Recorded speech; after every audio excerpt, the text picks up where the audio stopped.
Counsel. Thank you. Mr. Niehaus, where are you employed? Grand Center Police Department. And what position did you hold there? Reserve Police Officer. How long have you been a reserve police officer for Grundy Center? Since approximately May, June 2017. Is that a full-time job? No, sir, it's a part-time. Do you work, beside working there, do you work somewhere else? Yes, I do. Where do you work? I work full-time at a rail yard on the switch crew moving train cars around. How long have you done that? Since October of this last year, 2021. Where did you go to high school? Went to high school at Valley Lutheran in Cedar Falls. Graduated with a high school diploma. And what year was that? That was in 2011. When did you start working for law enforcement? Approximately May of 2016. Where did you work? The Clarksville Police Department. And what was your position at Clarksville? Also reserve police officer. As a reserve officer, do you receive training? Yes, I do. What type of training have you received? I went through the Reserve Academy, the Iowa Law Enforcement Academy. I learned about laws, ordinances, learned basic duties of a police officer as well as defensive driving too. And beside the academy, do you have to attend other type of training seminars if they're offered? Yes, we do, for further education. As a reserve officer, are you a certified peace officer? Yes, I'm a certified reserve. I'm going to turn your attention, Mr. Niehaus, to April 9th of 2021, okay? And do you remember if you were working? I was working. Do you know what day of the week it was? I believe it was a Friday. And where were you working at that time? City of Grundy Center, the police department. What hours would you have worked that day? I would have worked 6 at night to 6 in the morning. 12-hour shift? Yes, sir. And did you, as a reserve officer then, did you normally work the weekends? Yes, I did.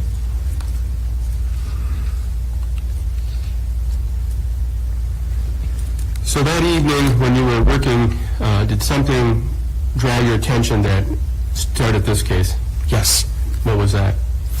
I was on routine patrol, traveling eastbound on G Avenue, lane number 1, which is closest to the center line, when a blue F-150 passed me in lane number 2, going above the posted speed limit.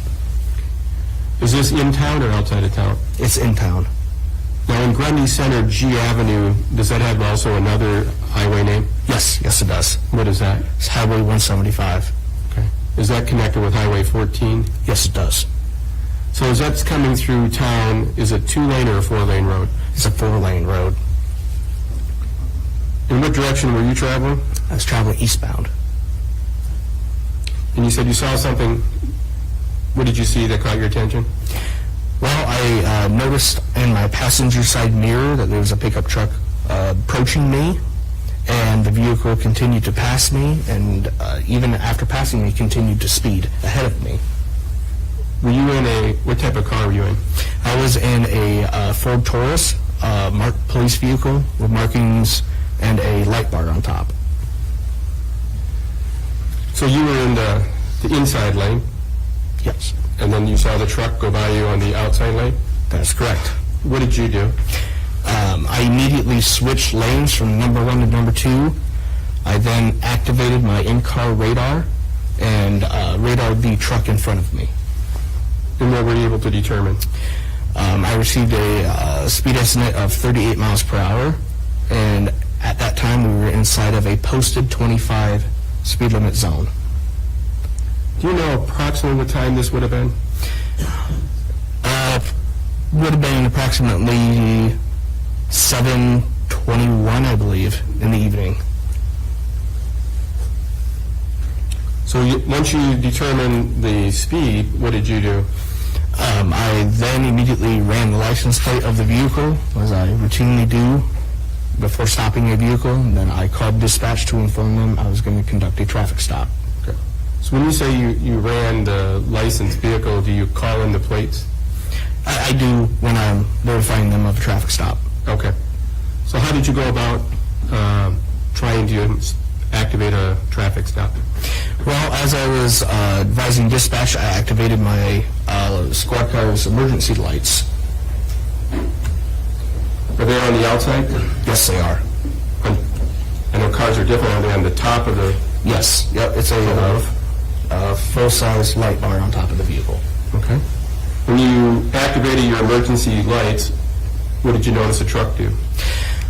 Well, at that time, we were approaching a county road named Nickel Avenue. The vehicle, as soon as I hit the lights, took a right-hand turn to go southbound, and the vehicle appeared to make a really wide turn, almost actually into the other lane of traffic, which was very odd. And the vehicle then appeared to speed up at a high rate of speed. I should have backed up. I forgot to ask you. When the truck went by, could you see how many people were in it? Yes.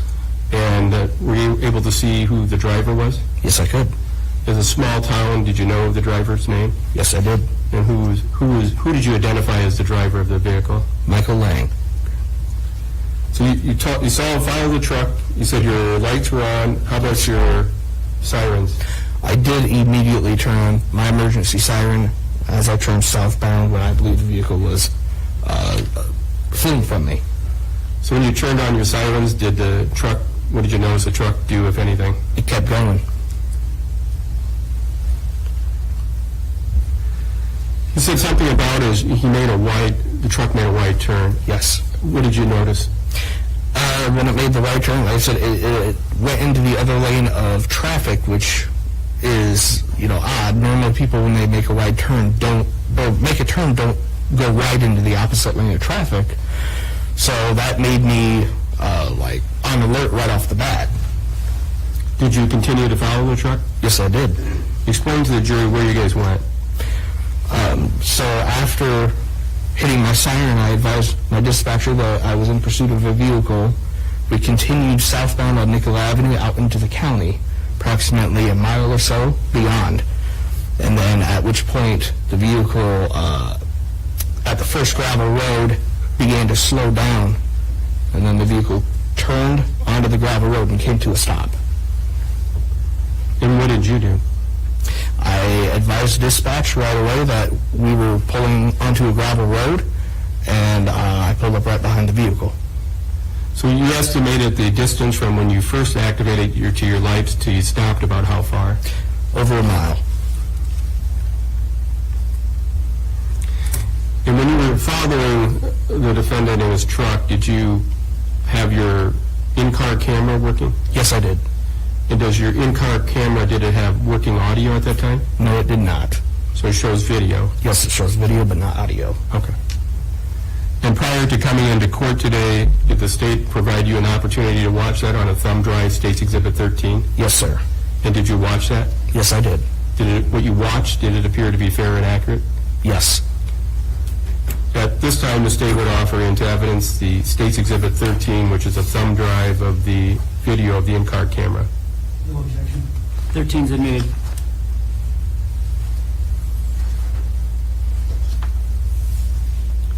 Permission to play State's Exhibit 13, Your Honor? You may. So the court is aware the state is also, while it's playing, I may ask the witness a question or two because there's no audio on this.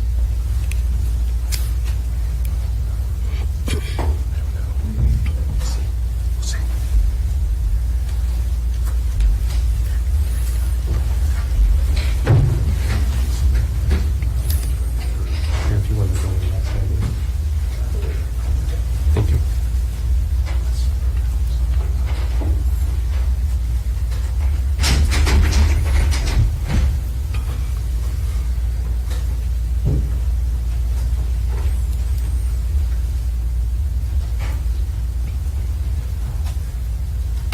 Officer Niehaus, can you see what we're on the video screen or the TV screen? Yes, sir.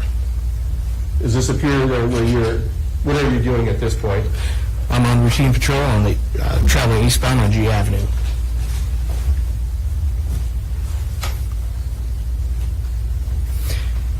right there, the pickup truck passes me. Is that the truck you identified the defendant being the driver? Yes.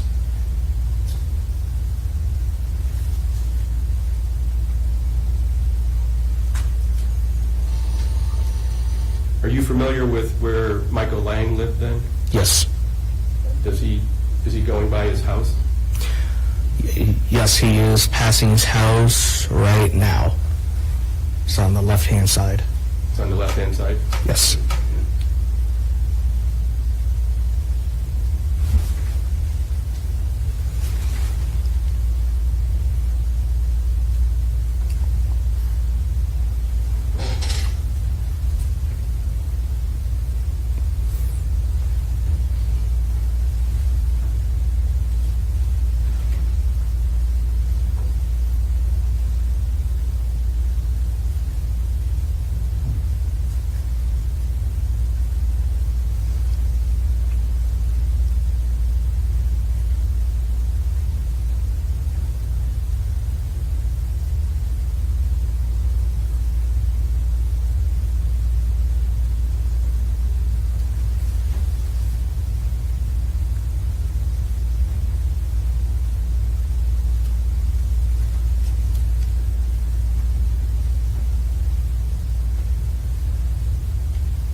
And at this point, are your lights and sirens still on? Yes.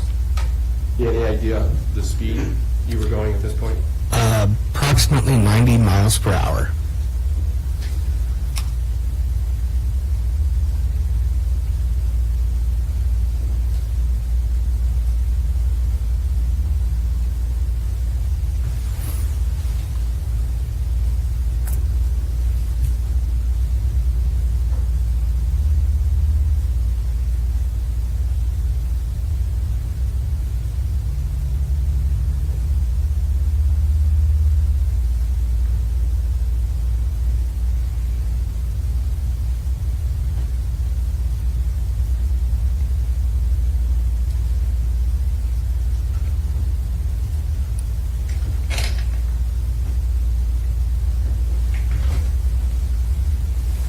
I'm going to stop it here. For the record, I'm stopping this at 2:58. So, explain to the jury when you parked your car what happened when you were behind the defendant's truck. Well, when I was pulling up behind the defendant exited his vehicle, threw his arms up in the air, and exclaimed, "Shoot me, shoot me, shoot me."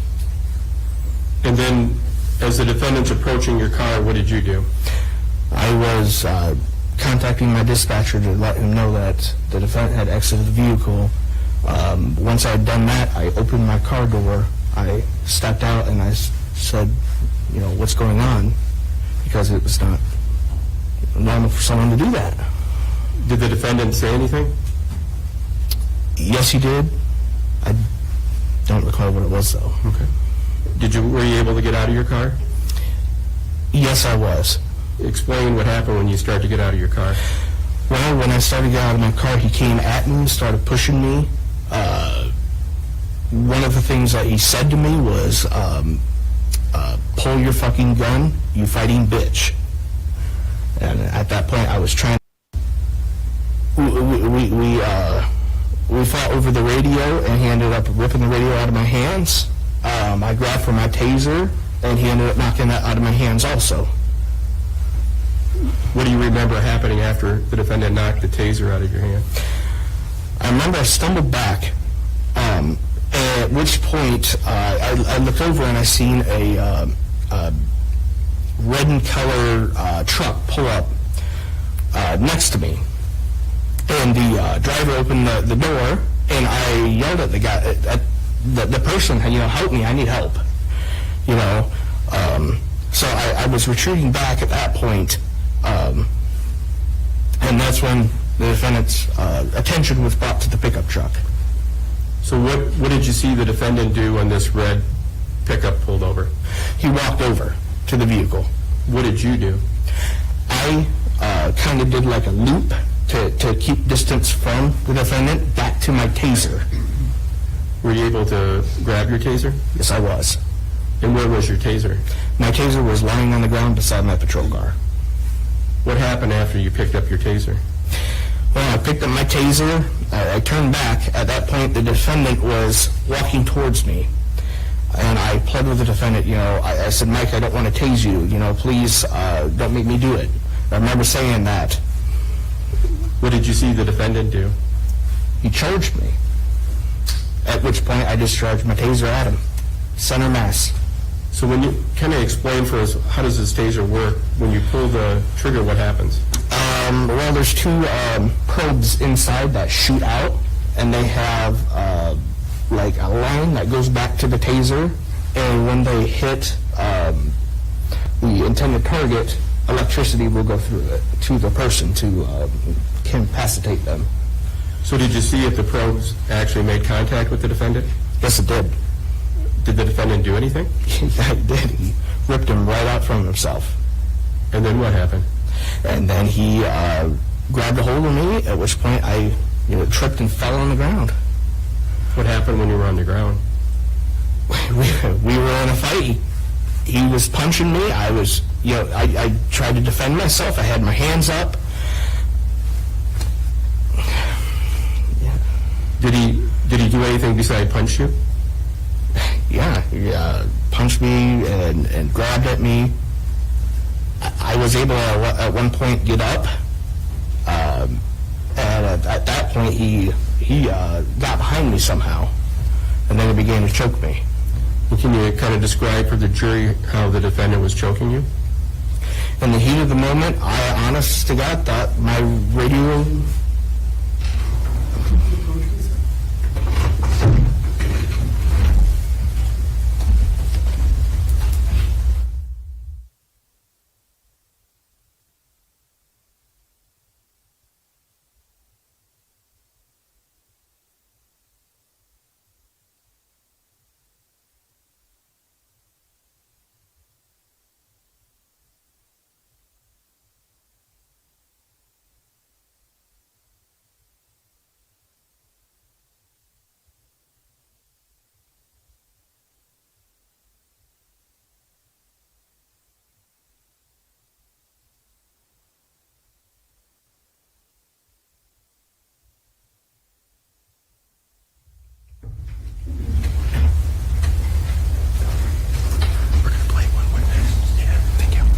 I believe the witness can proceed. Do you want to re-ask the question, or just, do you remember the question? Can you re-ask it? Yeah, I can re-ask it, Your Honor. Please do. Officer Niehaus, when you were there, can you describe, you said the defendant was starting to choke you. Can you describe what you felt? At the moment, I felt that my radio cord was wrapped around my neck. I wasn't able to see what was going on because the defendant was behind me. All I knew at the moment was that I could not breathe, and I honestly thought at that moment I was going to die. When you say you could not breathe, describe what you mean by that. My airway was constricted. And what do you remember happening next? Well, next thing I know, I was running. I was running away. Did you see if there were anybody else in the area at that point? Yes. What did you see? I seen a patrol vehicle coming down the hill. I could see the red and blue flashing lights. When this all happened at the scene where we stopped your in-car camera, when you got out, were you wearing a body camera at that time? Yes, I was. Okay. And was that able to capture what happened when you got out of the car? Yes. At some point, did something happen to the location of your body camera? Yes, during the fight. Tell us about that. During the fight, at some point, it got turned upside down. And prior to coming into court today, did you watch State's Exhibit number 14, which would be a thumb drive of a copy of the body camera? Yes, I did. And what's on State's Exhibit 14, is that fair and accurate? Yes. The state would offer into evidence State's Exhibit 14. 14's admitted. Permission to switch this one out and play 14, Your Honor? If I may, before I do that. Officer Niehaus, the body camera, does that have audio recording on it? Yes, it does.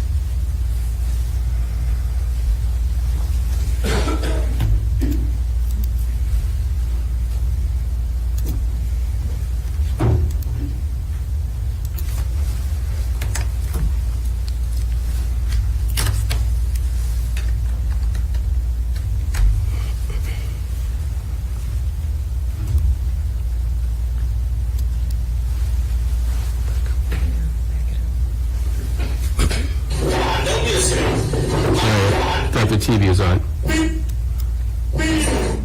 Is TV on? Okay, we're going to start it back from the beginning. Sorry about that.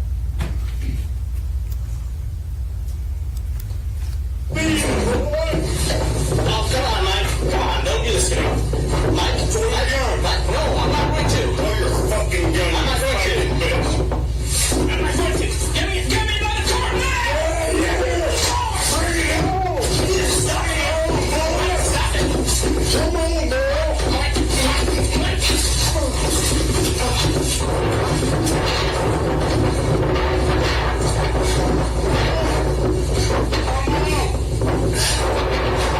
Mike, help me out, please.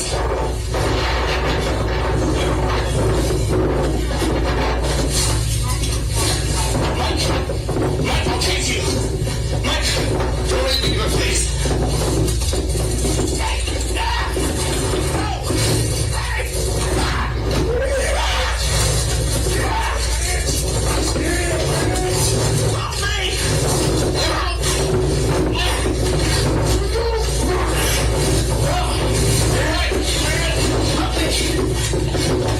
Help me, man!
So at the end of the body camera, we saw Officer Niehaus look like a deputy arrived.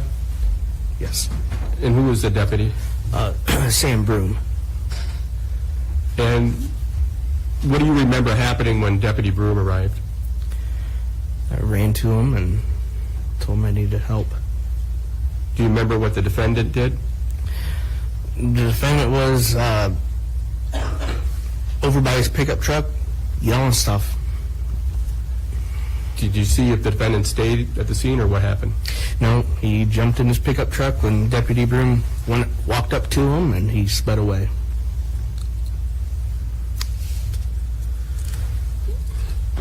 We sort of see from the body cam, but so it's clear, what were you wearing as far as clothing that day? I was wearing a police uniform. I had a badge and patches on both shoulders. And where we saw the location where you stopped behind the defendant's pickup, was that in Grundy County? Yes, it was.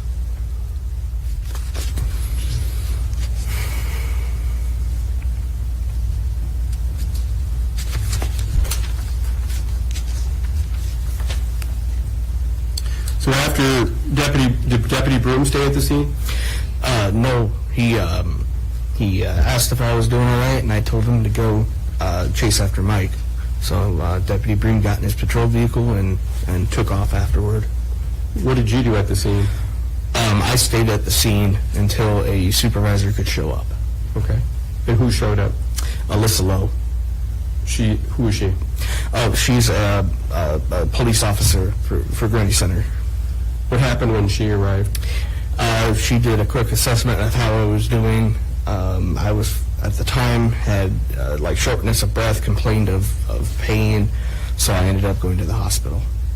Where were you having pain? I was having chest pain and back pain also. And did you go to the hospital? Yes, I did. And how did you get there? Drove myself in a squad car. Okay. I had Alyssa following me. Is the person you identified at the scene Michael Lang? Is he in the courtroom today? Yes, he is. Can you briefly tell us where he's sitting and what he's wearing? Absolutely. He's sitting right over there, and he's wearing a white shirt with black pants. May the record reflect this witness has identified the defendant. It shall.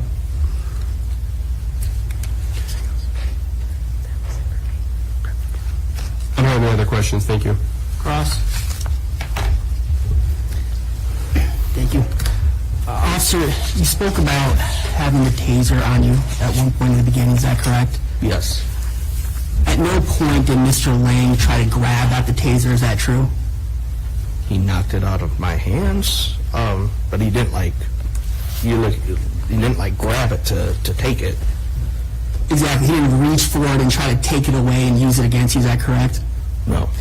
When the taser fell, Mr. Lang never went towards the taser. Is that accurate? That's accurate. He came for me instead. As a reserve officer, do you carry a firearm? Yes, I do. Did you have a firearm that day? Yes, I did. At no point did Mr. Lang reach out or try to grab your firearm. Is that correct? I believe he did initially when I was outside the squad car when he told me to grab my gun. You never in your report mentioned anything about Mr. Lang trying to grab towards a gun that was on you. Is that accurate? That's accurate. You wrote a voluntary statement. Is that true? That is true. As an officer, you've gone through ample amount of training. Is that accurate? That's accurate. And detail is important when you conduct or do a report. Is that true? That's true. Yeah. And something like that, a gun, that would be something that would be vital to put in a report. Is that accurate? Yes. And that was not in the voluntary statement that you wrote. Is that correct? That's correct. It was also not mentioned when you were interviewed by Agent Jack Lau. Is that accurate also? That's correct. So you had the opportunity to write it in the report and to talk to Mr. Lau about it, and you at no point did. Is that true? Yes. Now, you also mentioned that it felt like there was a cord that was wrapped around your head. Yes. We already spoke on earlier during the direct examination that the radio was dislodged from you. Is that true? That's true. Again, going back to the voluntary statement, you never once mentioned that there was a cord wrapped around your neck. Is that accurate? I don't remember what I stated in my statement to Jack. This would be the voluntary statement that you wrote. You wrote a statement.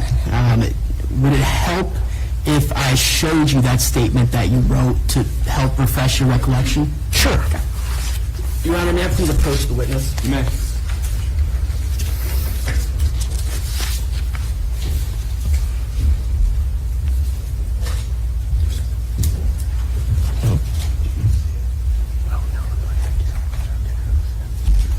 Okay, I see, yeah. Huh? Okay, yeah.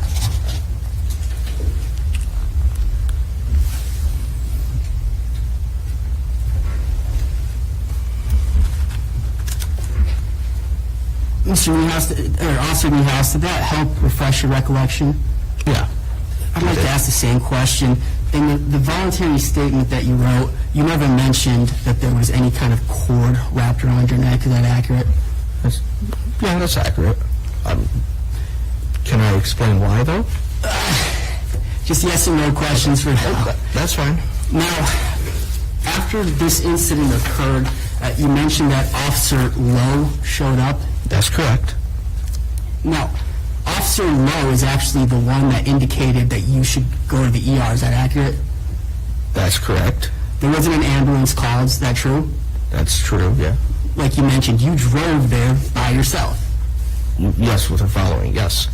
You felt well enough to drive the vehicle by yourself after that. Is that true? Well, no, I was instructed to drive by Officer Lowe. Did you feel comfortable enough to drive at that moment after being instructed? I can't answer that. I don't know at the time. But you drove by yourself. Yes, sir. There was nobody in the passenger seat. I drove as I was instructed to. And then when you arrived at the hospital, you didn't stay for an overnight observation. Is that accurate? That's correct.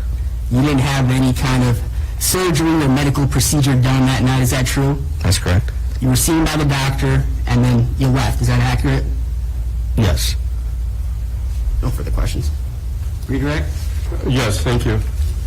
Officer Niehaus, you wanted to explain, you were asked about, you wanted to explain something about the cord being wrapped Yes. around your neck? Well, when I wrote the report, it was after I'd been released from the hospital sometime later when, I got to the sheriff's office. I was instructed to write something up real quick about what happened. Little details like that, just, I couldn't remember. But you did a report, correct? Yes, I did. And then in your report, did you talk about the defendant when he first approached the car grabbing at anything? I don't remember. May I approach on it? You may.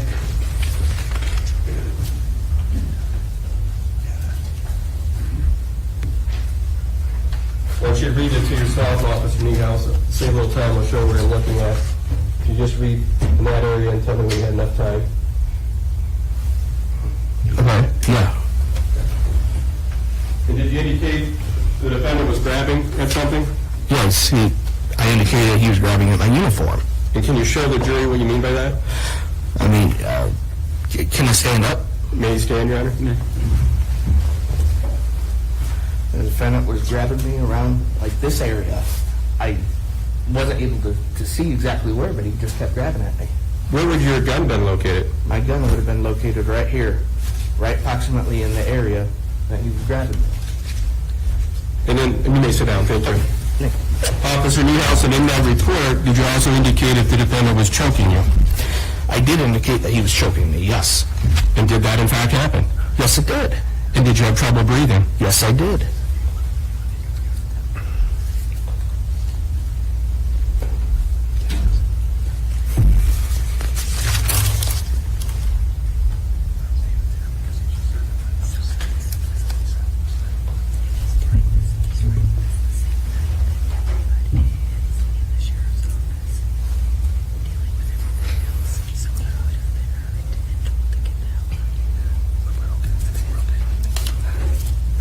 No other questions, thank you. Recross? No further questions. All right, you can step down. Thank you. May this witness be excused, Your Honor? Yes.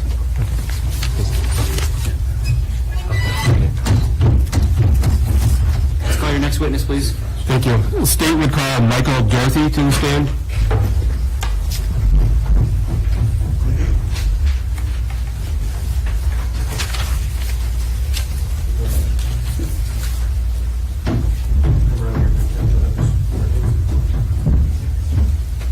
Do you swear or affirm the testimony you're about to give will be the truth? Yes.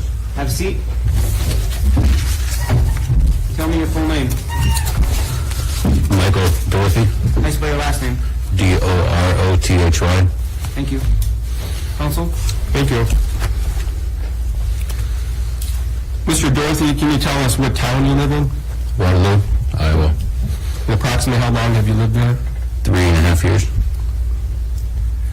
Without getting into where you work, are you employed? Yes. And about how long have you been employed? A year and a half. Is that full-time? Yes. Mr. Dorothy, I want to turn your attention back to April 9th of last year. Can you tell us, at some point, did you go through Grundy Center? Yeah, got off work, headed to Marshalltown to pick up my son. And I'm coming back through Grundy.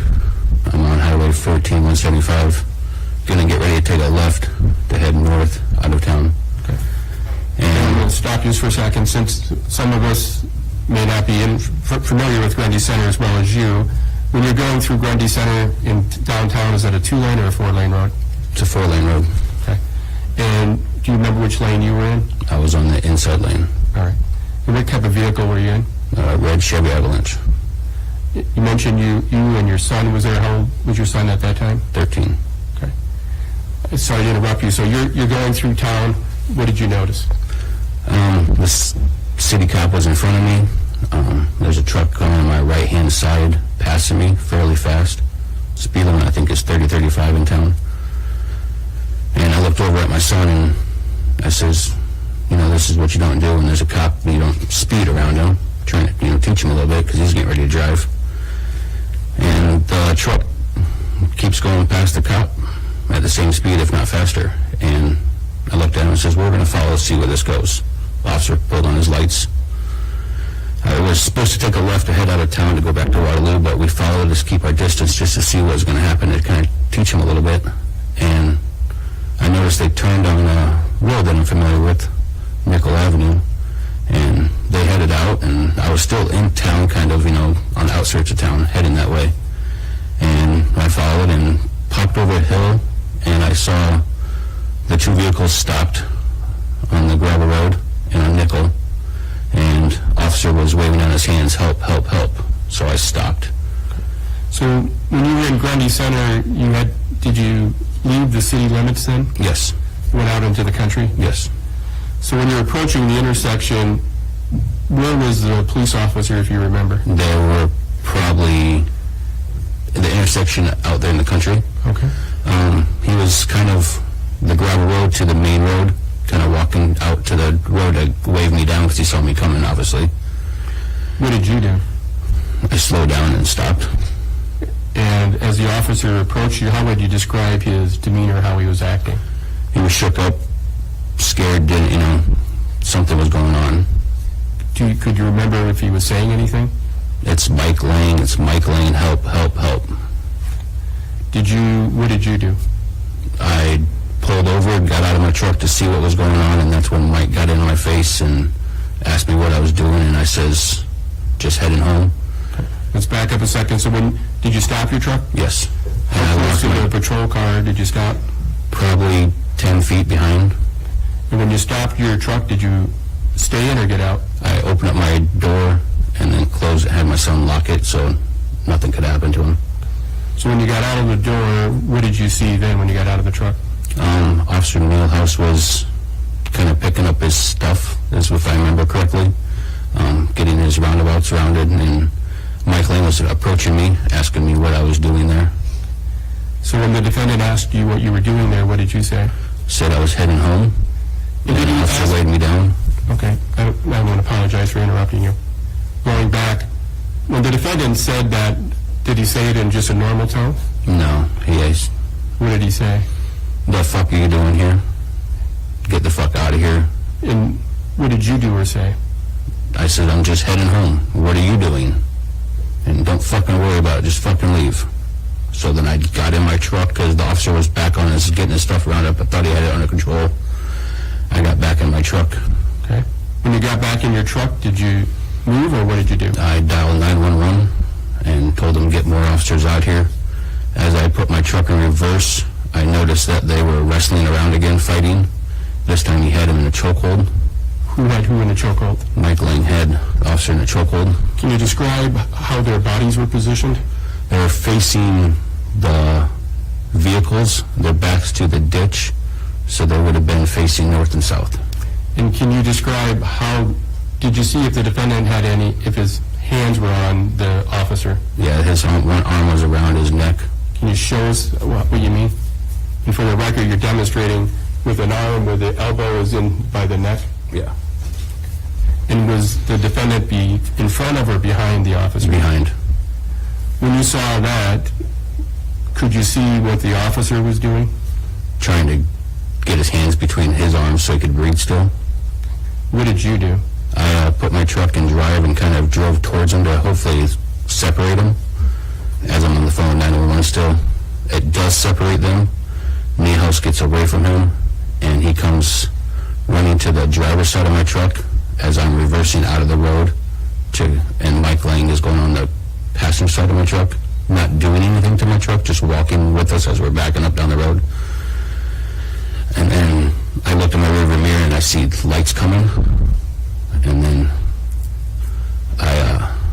that's when Niehaus kind of goes further away from my truck to get the deputy's attention, and Mike kind of goes off towards his truck. And when the deputy, was there a patrol car that came? Yes.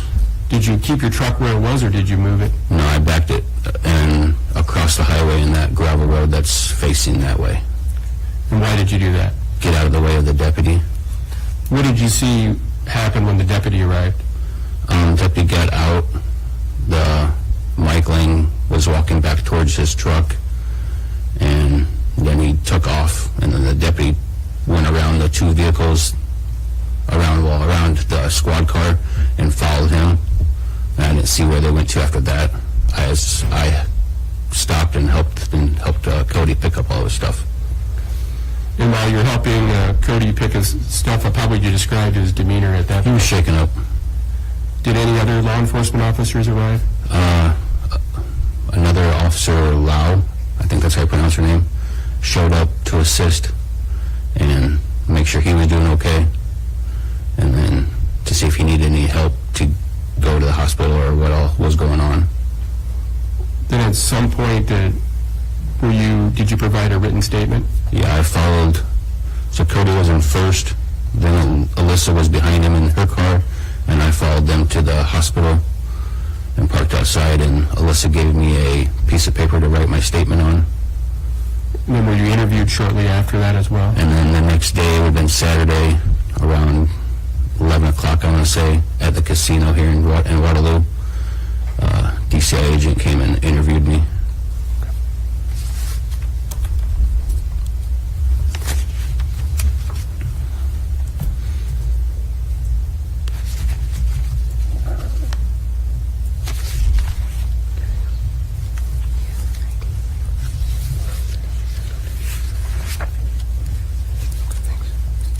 No other questions, thank you. Cross. Mr. Dorothy, you didn't notice any kind of marks or bleeding coming from Officer Niehaus. Is that accurate? I didn't see any marks on him. Thank you. No further questions. Anything further? No, Your Honor. May this Step down. witness be excused? You may. Counsel, unless you tell me otherwise, if you're done examining them, they're excused. Okay. I think counsel understands sometimes we'll take witnesses piecemeal, maybe. So there may be, we're just making sure they don't have to come back for the other side. Yep. And so counsel, unless you let me know you need them. Okay. You want to sit here for a second? Okay. State, ready to call the next witness? Yes, Your Honor. Yes, Your Honor, the state calls Deputy Sam Broom.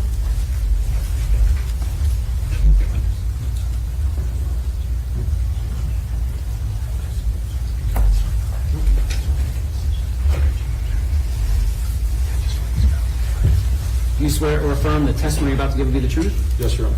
Have a seat. Tell me your full name, please. Samuel Hans Broom, How do you spell Samuel? Samuel, And Hans? Hans, And your last name, please. Broome. Counsel? Thank you, Your Honor. Deputy, how long have you been with the Grundy County Sheriff's Office? I started January 11th of 21. And what are your employment duties there? I started with the K-9 unit as of May of last year. And do you have previous law enforcement experience? Yes, I was with the Grundy Center Police Department from October of 2019 until January 11th of 21. And could you briefly describe for us your education and training in law enforcement? 16 weeks at Iowa Law Enforcement Academy. I've also gone to numerous interdiction courses since being certified. I graduated the academy in September of 2020.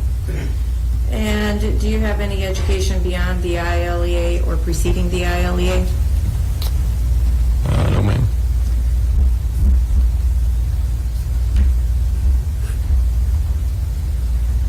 Did you attend Upper Iowa University? Yes, I did. Okay. And what was your degree there? Exercise science.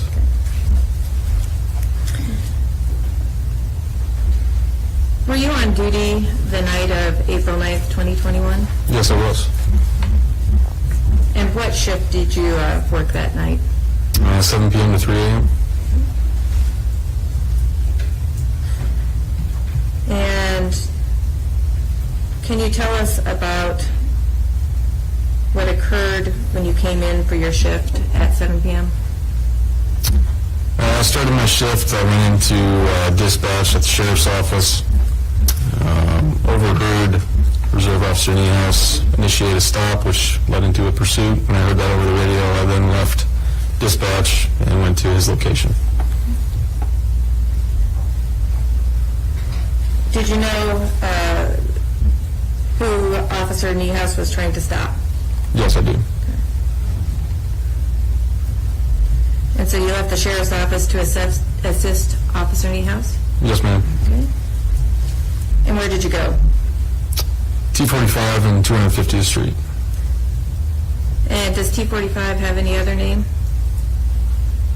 Nickel Avenue. And is that within the city of Grundy Center, or is that outside in the county? I believe it started in the city limits, and when it got to the intersection of T45 and 250th Street, it was just outside of city limits. Could you describe for us what you were wearing that evening? I was wearing this uniform, with the exception of a interior vest underneath the shirt. And what were you driving? A marked unit. And when you say marked, what does that mean? It says sheriff on both sides, and it has the stripes and a light bar on the top of it. It says Grundy County Sheriff on it. So what happened when you arrived out in the county at 250th and Nickel? First thing I saw was Reserve Officer Niehaus. Looked like he had just been in a fight or a struggle. Also observed another gentleman that was off to the side, and exited my vehicle. Reserve Officer Niehaus came up to my vehicle, told me that he had just been attacked. Then drew my weapon and confronted the suspect that he claimed attacked him. When you arrived on the scene, did you take note of where the defendant was standing in relation to Officer Niehaus? Yeah, he was standing, I believe, on the opposite side of Reserve Officer Niehaus' squad car, probably maybe 30 yards away from where I was at.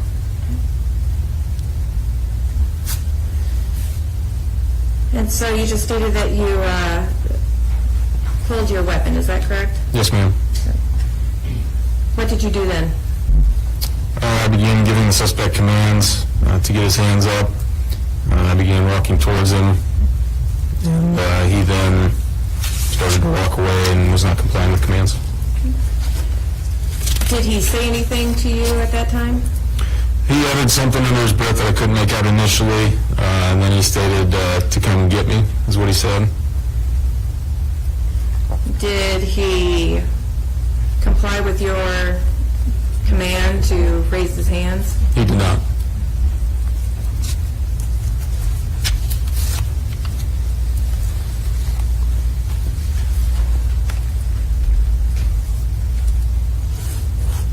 Did you see any other vehicles there at the scene? Yes, I believe there was another truck that belonged to, I believe, Mr. Dorothy. And did you see the defendant there at the scene? Yes, I did. Okay. And so was the defendant the individual that you saw 30 yards away next to Officer Niehaus's truck? Correct. And was it the defendant that you saw and pointed your weapon at and asked him to come with you? Correct.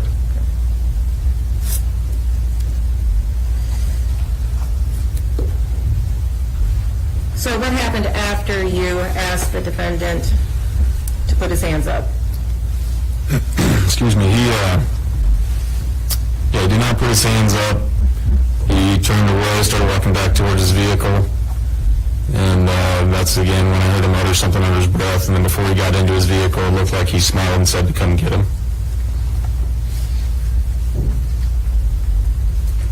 What did he do then? Got in his vehicle and drove off on 250th Street, westbound. And what did you do at this point? At this point, I waited into dispatch to let him know what had occurred. I checked for Officer Niehouse's health, see if he was okay. He advised me that he was okay, and I then pursued the suspect.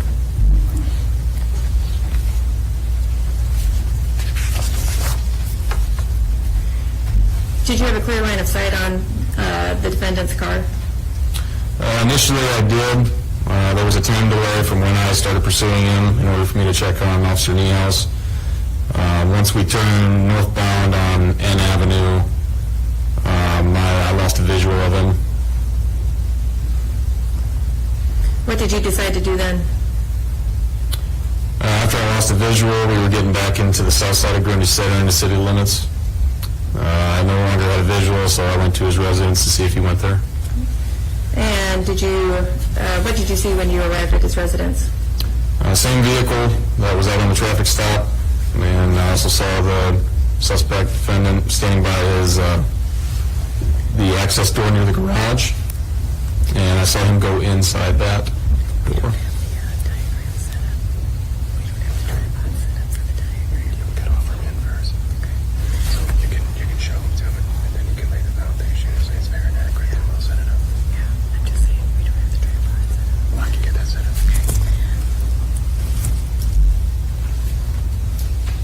Did you inform dispatch of having arrived at the defendant's house? Yes, I did. And when you say that you saw the defendant move from the truck to the door, what door was that? It was the door right to the east of the main garage door, the overhead door. There's an access door there. Did you pursue the defendant into his house? I did not. Why not? Officer safety reasons. Throughout my training experience, we're not taught to enter into structures, buildings by ourselves, and I knew that there was another car that was en route, so. So about what time was this? In between 7:30 and 8 o'clock.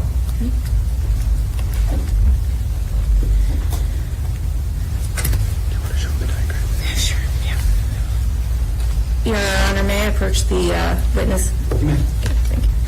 I'm gonna get that.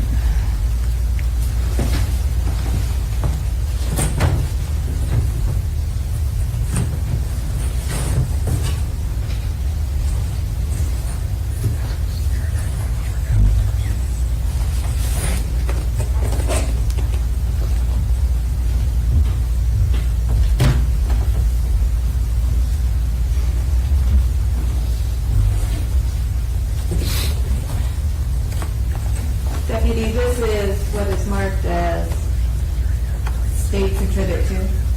State's Exhibit 2.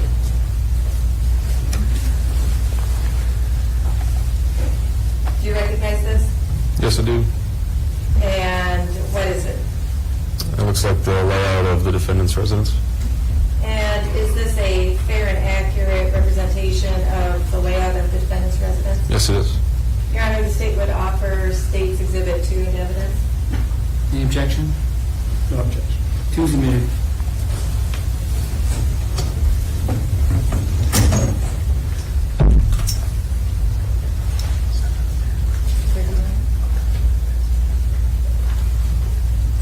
Your Honor, could the state have permission to publish the exhibit to the jury? You may. Yeah, perfect. Thank you. It's fine, as long as it's not obstructing the view of defense or defense counsel.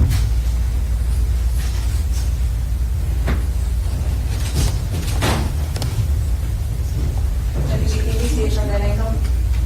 Yes, I can.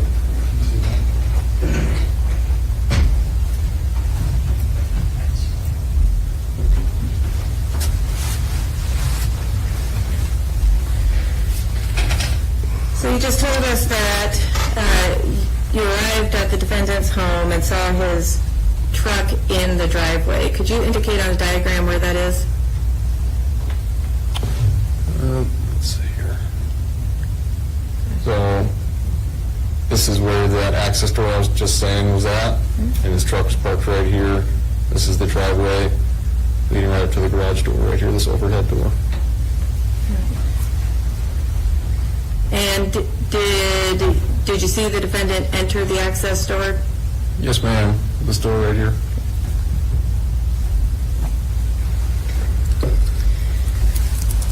So who arrived next on the scene? Deputy Anderson. And what did you do then? I briefed him on what had occurred, and we then decided Captain Wall with the police department was not far away, and so after briefing him, we decided to wait for Captain Wall to arrive.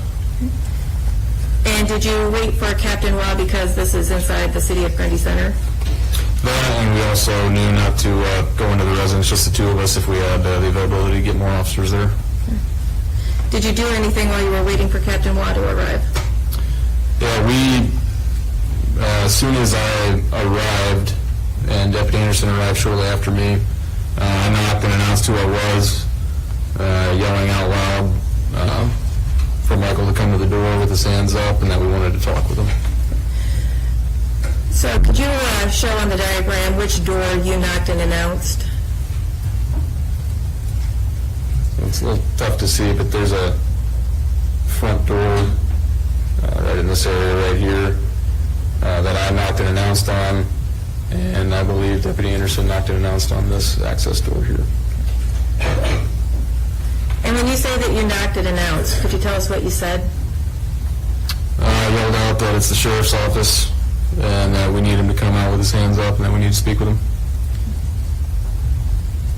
And did the defendant respond to that? He did not.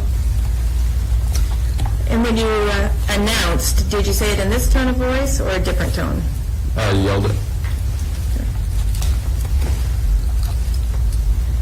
Do you recall whether it was light or dark outside at this time?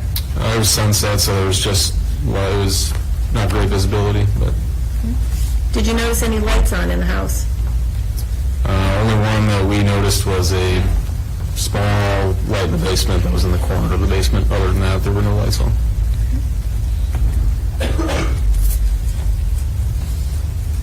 Did you check any doors to see if they were locked? Yeah, both this access door and this front door were locked.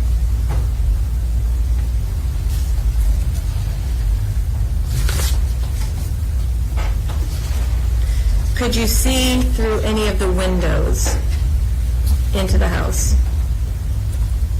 There were just the really small windows on the door, the front door.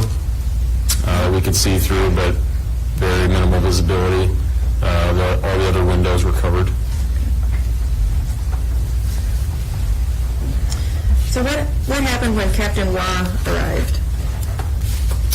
We briefed him on the incident that led up to it, and we then began to form a perimeter around the residence.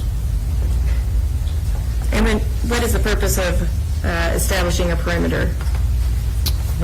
Just in case if the suspect, whoever we're pursuing, decides to flee out of the residence, we have all corners with visual we have eyes on. Anybody else arrive on scene? I believe Deputy Freeze arrived shortly after Captain Waugh did, and he also joined in securing the perimeter of the residence.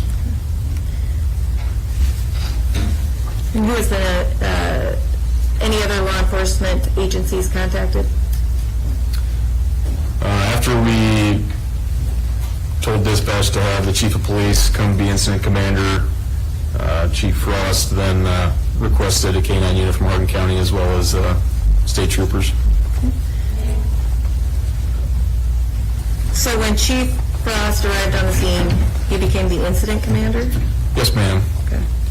And did Chief Frost knock on doors or make any announcements to the defendant?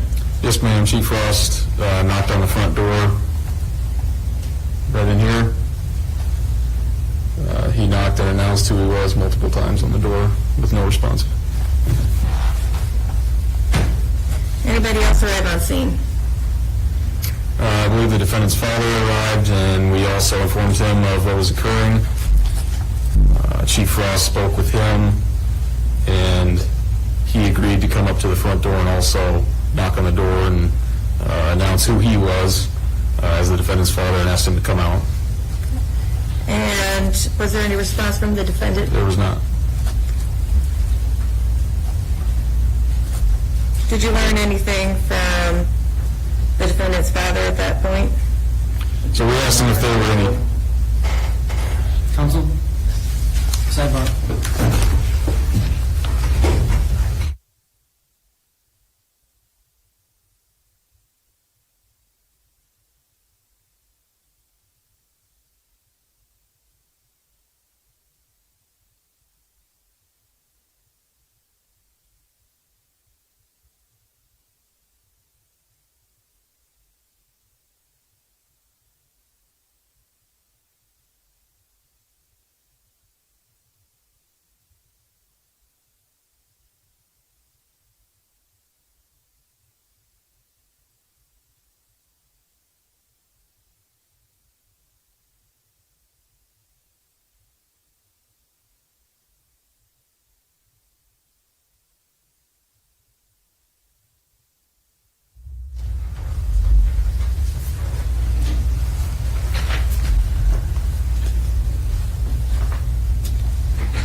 Did anybody else contact or knock and announce after defendant's father approached the house? After the defendant's father knocked and announced, I believe Chief Frost knocked and announced one more time. So myself, Deputy Anderson, Chief Frost, and the defendant's father all knocked and announced. And was there any response from the defendant to Chief Frost? There was not.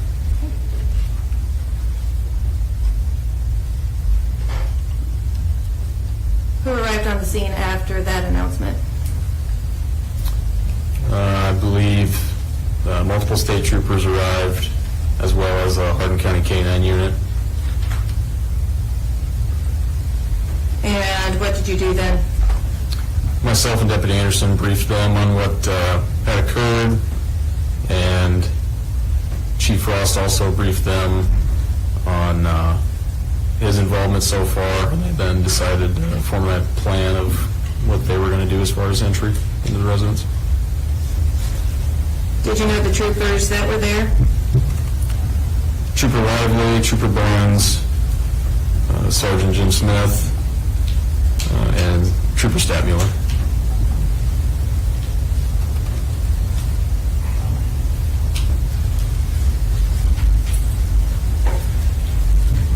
And what was the plan? My responsibility was to continue to hold the perimeter, and the entry team was going to start in the basement. And could you indicate on the diagram where you were maintaining the perimeter? So until the troopers arrived, I was going from this corner here, and then I switched my position of perimeter over to near this access door facing this front door right here.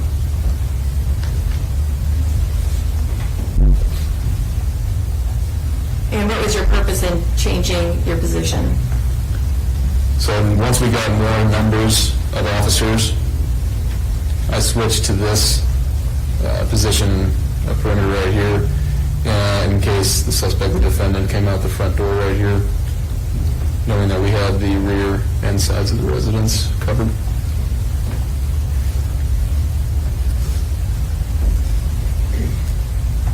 Do you recall anybody from the entry team announcing their presence to the defendant? Yes, I heard Sergeant Jim Smith announce who he was. I also heard Deputy Capel with the K-9 unit give multiple announcements who he was. And what was the defendant's response? There was none.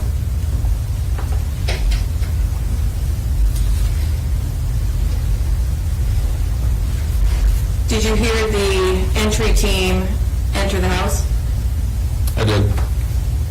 Could you describe for the jury what happened then? So if you could look at this diagram here, there's another access door right here. This is the garage. There's a door right here that enters into the kitchen. They made announcements right here before opening the door into the house. Once they opened that door into the house, I heard them make announcements. I believe his Deputy Capo announced that he was the K-9 unit. He gave, I believe, 3 announcements describing who he was and what he wanted the defendant to do with no response. He then gave a final warning announcement. And the prior announcements, he announced that he was going to release his dog and that the dog would bite the defendant if he found him. He gave a final announcement, waited maybe 30 seconds or so to give the defendant time to make himself known instead of just announcing final warning and then releasing the dog. Give a little bit of time there, and then he released his dog into the basement. Your Honor, may I approach the diagram here?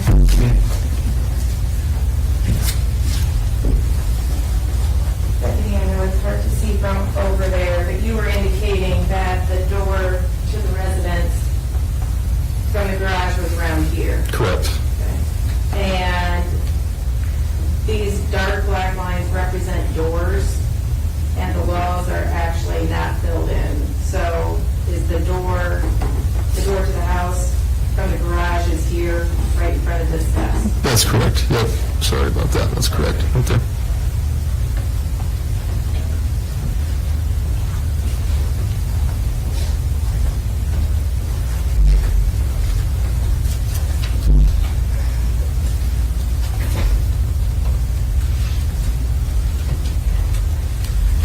So did they make entry into the home then? They did, yep. After they announced and sent the dog, they did make entry into the house. Did you hear them clear the basement? Yes, I did.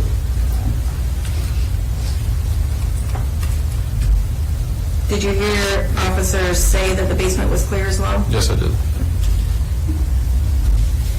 Were there any more announcements after clearing the basement that law enforcement was present, and did they make any requests of the defendant? Yeah, after they cleared the basement and they were going to work their way up into the main level floor, they made the announcements over again. I think I heard 4 total.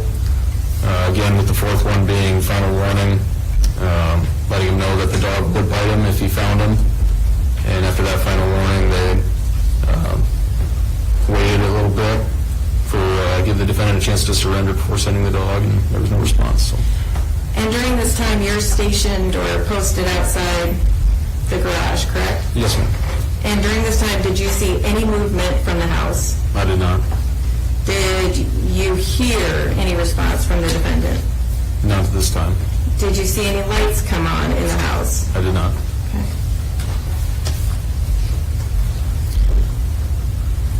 So the officers have cleared the basement, the entry team is in the garage. What happens then? So as I'm holding my position, visually I didn't have an angle into the garage. I'm still in my perimeter facing this direction right here. And after the announcements that they were going to search the main level, I heard a voice yell out that there was a gun and to get back, and then I heard a gunshot go off. Did you hear only one shot? I heard one distinctly loud shot, followed by several more, maybe 2 or 3. And did you fire your weapon? I did not. What did you do then? I announced to the radio that shots were fired and that we needed medical assistance. Did you stay where you were? Yes, ma'am. Did you see anything occur after you called into dispatch about needing medical assistance? In the brief moments I did I was able to get a visual of the garage for a brief moment, and in that moment I saw Trooper Lively dragging Sergeant Jim Smith out of the garage into the smokehouse, whatever you want to call it, the north side here of the garage. There was another building right here.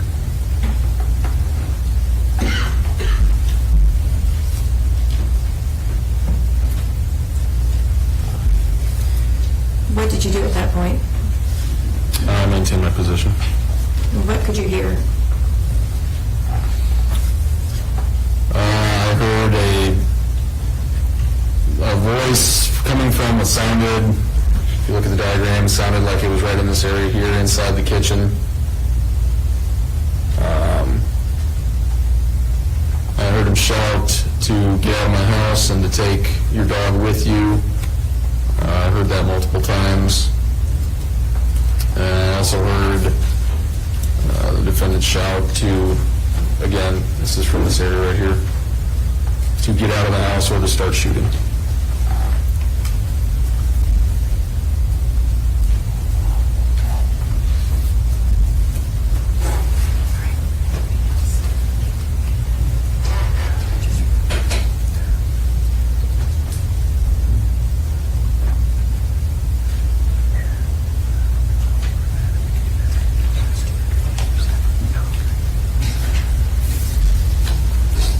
Thank you, Deputy. Cross? Can we vote, Judge? Yeah.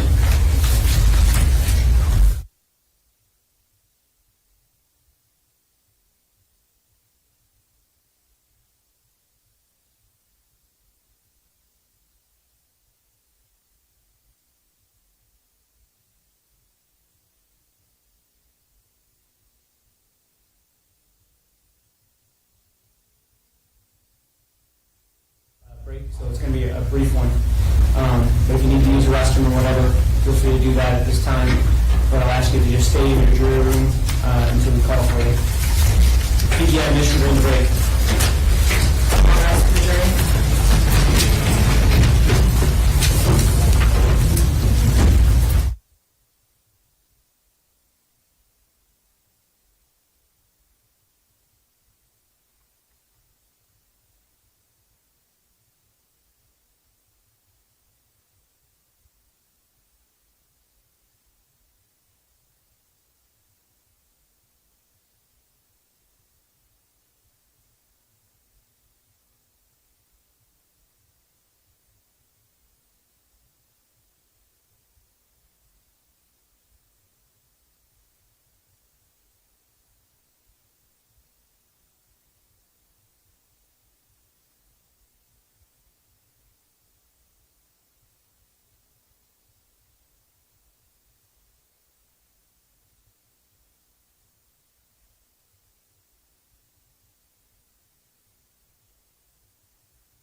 seated.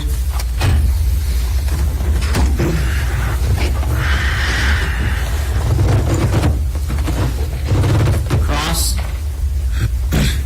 Thank you, Your Honor. Good afternoon, officer.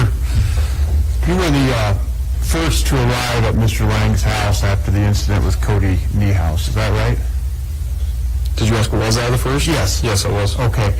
And you saw Mr. Lang outside his house, and then he entered his house, and then you pulled up. Is that correct? Correct. Now, at that time, what time of day was that? In between 7:30 and 8 o'clock. That's when you first arrived at Mr. Lang's house? In that window, yeah, somewhere in there, yep. How soon after did, I think it was Officer Anderson, show up? Mm-hmm. How soon after? Minute or two. Okay. Now, as I understand it, if I got the names, you had Officer Anderson show up, Captain Wall. Was it a Breeze or a Freeze? Deputy Freeze. Deputy Freeze. Then eventually the Chief of Police Frost. Correct. So at that point, you have Grundy County Sheriffs and Grundy, the City of Grundy City Police, correct? Correct. And then ultimately, you ended up with state troopers showing up, Lively, Barnes, Smith, and Stadmuller. Is that correct? That's correct. Later on down the road. Do you know when the state troopers showed up? I can't give you an accurate time on exactly when they showed up, no. Okay. Would you have called that into dispatch? Yeah, I believe Deputy Anderson informed dispatch that SP was on scene. Okay. You were asked questions on direct, basically starting from your initial involvement in this case, then when you arrived at the house, when you heard the gunshot. So from the time that you arrived at the house and the time that you arrived at the gunshot, do you know how much time that was? Not arrived at the gunshot, but heard the gunshot. Hour and a half, maybe? Hour and a half between your first arrival at the house and possibly when you heard the gunshot, right? Yeah, I can't. I mean, I don't know exactly. I didn't look at my watch or anything like that and time it, but I would probably guess right around there, yeah. And there's a lot of radio traffic going on between law enforcement there. Correct. And part of that is checking in with dispatch, letting you know, letting people know what's going on. And part of it is the communication between the different agencies, so you know what's going on. Fair? That's correct. That's how you keep informed of the events, like a decision was made to enter into the house. You know that in part because of the radio traffic. Radio traffic's important. Yeah. Okay. And is that how you came to learn that, or were you part of the discussion that where the decision was made to enter into the house? That was up to the ISP troopers that were arrived on scene. And did you come to learn of it then over the radio traffic that they were going to enter the house? Once they got there and decided that's what they were going to do, then I put two and two together. All right. Do you know who made that decision? As I was holding my perimeter, I was not intimately involved in the conversation, so no. Who else was involved with holding the perimeter? I know you're at the corner of the garage there. Do you know who else was involved at the perimeter? With the entire perimeter? Yes. Myself, Deputy Anderson, Captain Wall, Deputy Freeze.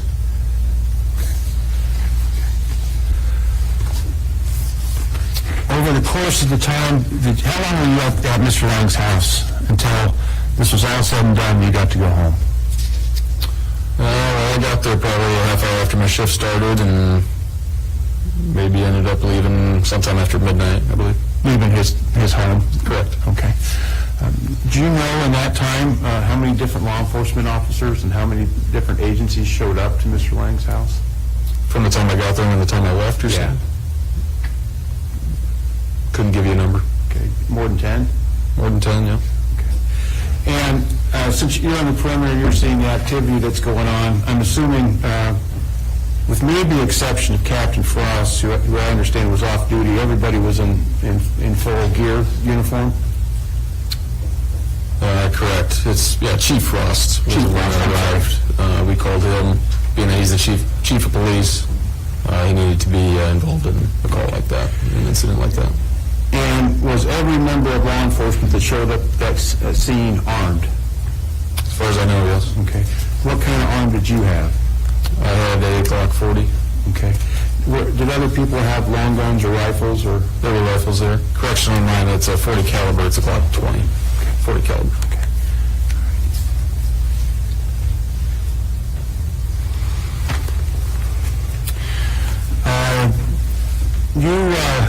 When you first got there, you said you knocked and announced and said Sheriff's Department, I'm assuming something like that? Yes, I did.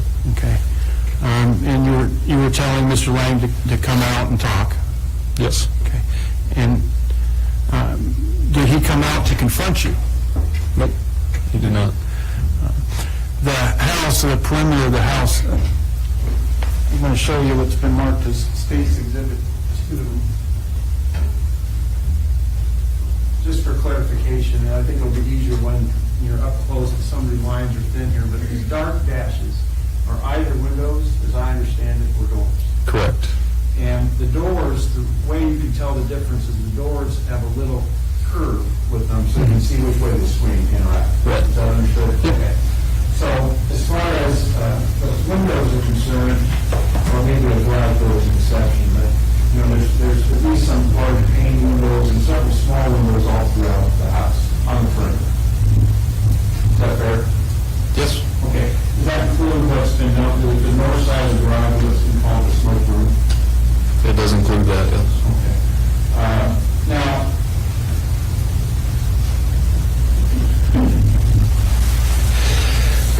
and during that hour and a half, up until you heard the first shots, you saw no aggressive movements, no shots or anything like that from Mr. Lang at you or anybody else outside the house?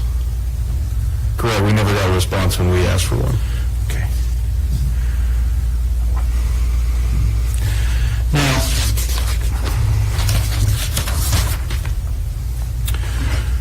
when this decision to go in was made, when you're talking about going into the house, does that include the garage, or you mean entering the kitchen? They entered into the garage Okay. to go make announcements at this door before they went downstairs. And that, quite obviously, probably and that's State's Exhibit 2 that you're pointing out. It's an attached garage, so the entire house is one whole structure, correct? Correct, yes. And basically, all of them are walled off, and one just happens to house cars, or if somebody wants to park in there, right? Correct. Okay. Do you know if there was an announcement made, a knock and announce made, before entry was made into the garage? Yeah, there was. Okay. Deputy Anderson did, and defendant's father did. Okay. At this access door right here. You said, I believe, that did the K-9 clear the garage, or they cleared the garage with the K-9? Well, the garage was cleared at this point, Okay. so once they got to this door here, so they're in the garage, they get to this door that's going from the garage into the house. Okay. That's where they made their announcements at. What about we're referring to it as the smoke room or the north room there? That's right. Was there a separate knock and announce and clearance made of that room? Nope. Okay. Do you know why, or is it just believe that was considered to be part of the garage, or? Well, there was no knock and announce right here. Yeah. That's Deputy Freeze was holding perimeter, and he, I believe, had access to see what was in this and didn't see anything. So we were primarily focused on this area right here. Okay. Well, I guess what we could collectively call the living area, which includes the kitchen, bedrooms, and that sort of thing. Is that fair? The entire residence. Yeah. Okay. All right. Well, let's talk about. I believe you heard the K-9 in the house. Is that right? I heard the K-9 handler make his announcements. Yeah. And did you hear, maybe it was through the radio chatter, or what you heard specifically, that that they were clearing the basement first? Correct. Okay. And by clearing the basement, is it true that you are a K-9 handler now? Is that correct? Is that just for narcotics, or for the same use as we saw in this instance? My dog Yes. is a dual-purpose dog. Okay. And what are the two purposes? My dog is certified in narcotics and apprehension and tracking and articles. Okay. So when the Hardin County person came with the dog here, that would have been using it for apprehension purposes. Is that right? Yeah, it could have been. I mean, the end goal was to, we don't want anybody to get bit if they don't have to, but that's what the dog is there for. We don't know what's inside the residence. We don't know what firearms he has. So, one of the aspects of being a handler is if somebody's got to take a bullet, obviously we have to pick the dog. That's not the sole purpose of the dog, but that's why he's a tool that we use in order to clear out buildings so that we don't have to walk in blind and you don't know what's going to happen. So. Right, which is why they're a great asset in that regard. In this case, was it your understanding that when they were clearing the basement, they sent the dog in first? Correct. And so when it means to send the dog in first, obviously I know you're putting the dog at risk, but the idea is that you have to choose the dog over an officer. Does that allow officers to stay out of harm's way while the dog goes down and sees that somebody's there? Yeah, that's one. That's one of the things. Another thing is if we have a subject that is hiding behind a closet, behind a door, that dog's going to alert to human odor. So instead of us going around blind, opening all these doors, if we can get a dog that goes to the seam of the door, like they're trained to work, they'll go around the room, they'll check all the seams. If they alert to human odor, we have a pretty good idea that there's a suspect behind that door right there.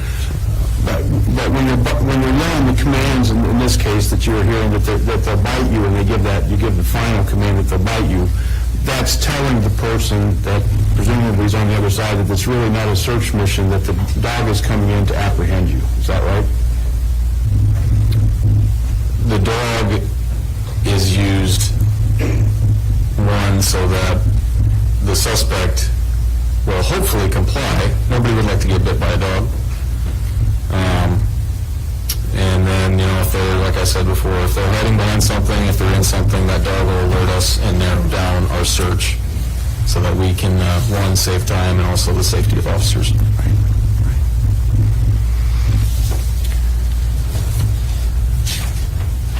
think I'm getting there. Do you have anything else? I was going to ask about that. That's it. Right now, you did describe in direct examination the idea of shots being fired. Is it true that whole exchange lasted just a few seconds? Correct, yep. Okay, and that's your memory from what you heard? Yeah, correct, yep. Okay.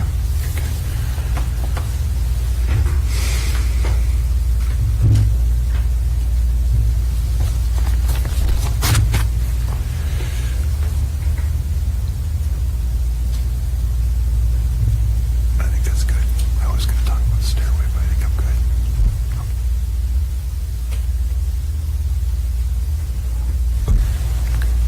I don't have any further questions. I'm sorry, I have to get used to pushing the microphone on and off. Thank you. Redirect? No questions, Your Honor.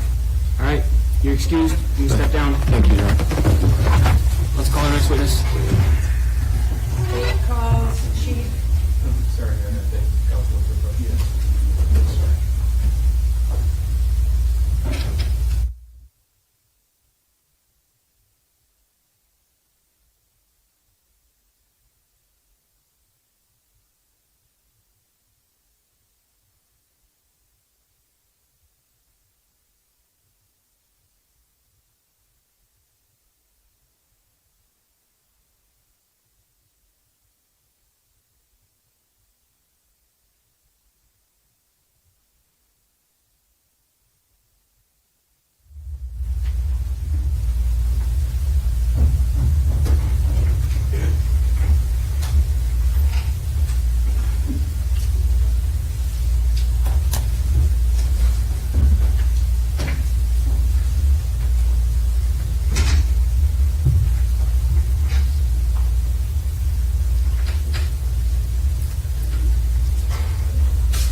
swear or affirm the testimony you're about to give will be the truth? I do.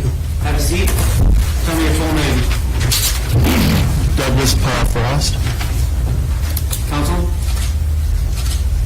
Thank you.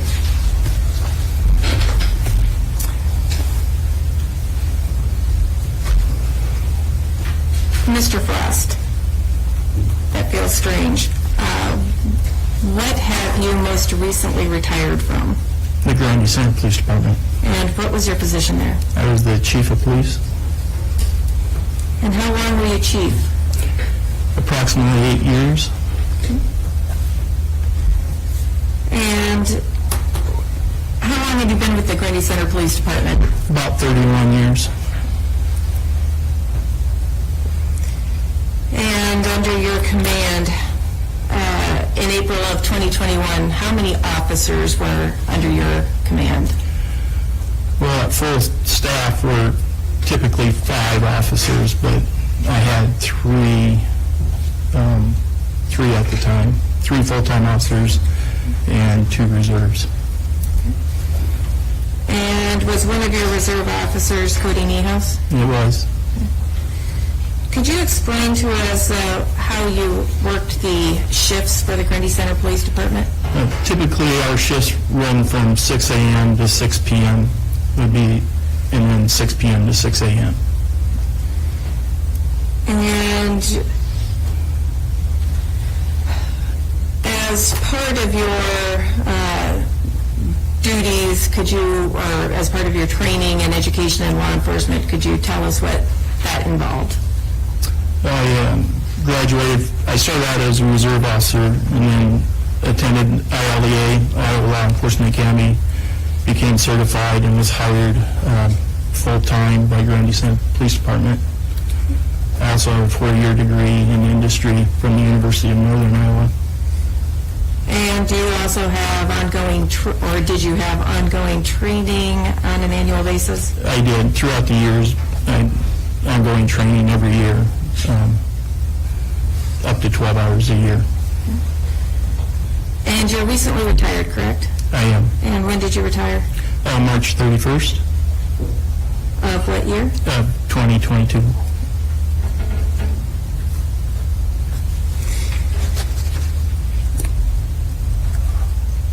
Were you on duty the night of April 9th, 2021? I was not. And do you recall what day of the week that was? I believe it's a Friday. And do you recall who was on duty that night? Reserve Officer Cody Niehaus would have been on duty that night from 6 p.m. to 6 a.m. And do you recall who else would have been on duty that night? Nobody else would have been on duty that night. Would there have been anybody else coming off duty or on duty at about that time? Yeah, Officer Lowe came off duty from the 6 a.m. to 6 p.m. shift. And on that night, did you receive a call? I did. Okay, what call was that? I was called by Grundy County Dispatch advising me that I was needed out at the Grundy Hospital because Officer Niehaus had been assaulted.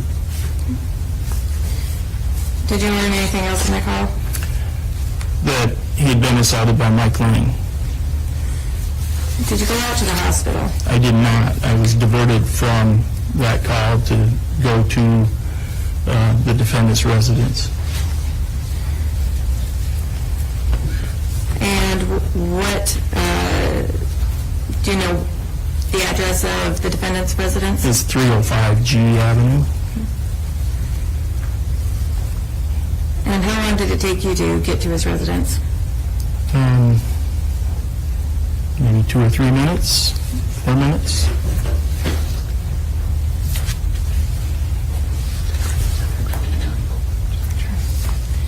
And 305 G Avenue in Grundy Center, is that in Grundy County?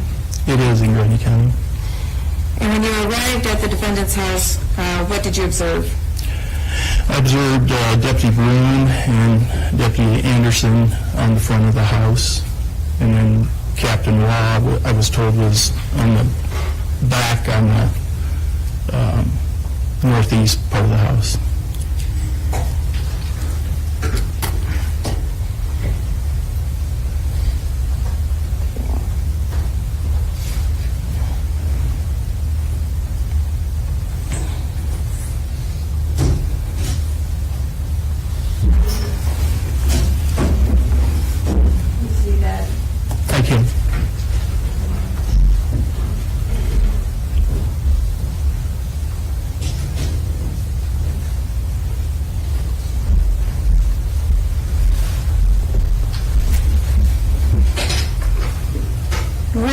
seeing Deputy Broom? Deputy Broom would have been in the southeast corner of the house. And where was Deputy Anderson? He was, more by the walk-through door to the garage, which is closer to the west side of the house. And where was Captain Waugh at that time? At that time, he would have been back in the north east part of the house, right in there. Did you see any vehicles there at the sign, or at the scene? Deputy, well, later found out it was Deputy Broom's vehicle was in the driveway with its lights going. And was that a marked Grundy County Sheriff's deputy car? It was. And did you get any debriefing of what was going on at the scene? Other than what dispatch had told me, Deputy Broom kind of filled me in that he had followed the defendant to the residence and observed him running or going to his house through the walk-through door of the garage. And what did you do after the debriefing? I started, walked over by Deputy Anderson a little bit, and then I went to the front door, and I opened the door and kind of shone my flashlight around through the little windows, and then I knocked on the door. Could you show on the diagram where the front door is? That would approximately in that area. And when you say you opened the door, what kind of door was that? I'm sorry, the screen door to the walk-through door. And you stated that the walk-through door had some little windows? Some small windows up towards the top, and, maybe 3 or 4 inches tall, and maybe 8 or 10 inches wide. And what did you say when you knocked on the door? I said, "Mike, it's Doug, come out and talk to me." And did you say it in that tone of voice? I said it loud enough that I feel he could hear me through the door. How were you dressed? I was dressed in I didn't have my uniform on. I had jeans, a shirt, and then I had my protective vest, a router vest, and my gun belt.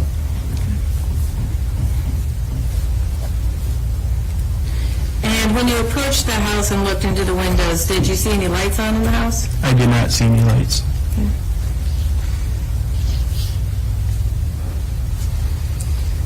And Grundy Center being a small town, did you know that the defendant knew who you were?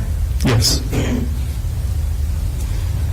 Did the defendant respond to your entreaties to come out? No.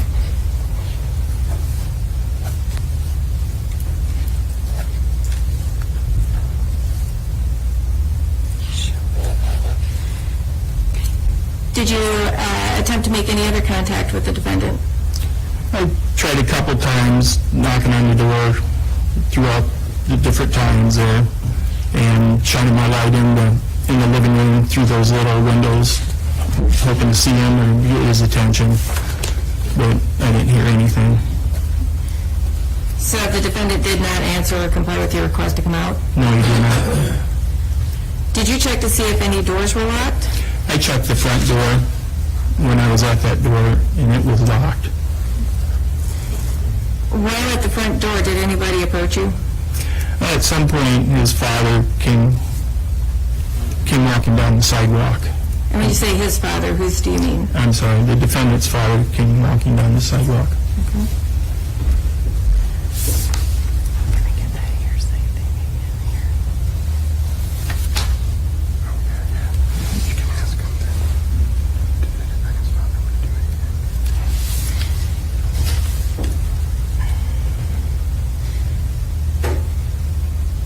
When the defendant's father approached you, did he want to do anything? He wanted to go inside the house to talk to his son. Did you let him? No, I did not. Why not? I felt that we didn't know how the defendant was thinking, if he would take his father as a hostage, if he wasn't thinking right. That was the main reason.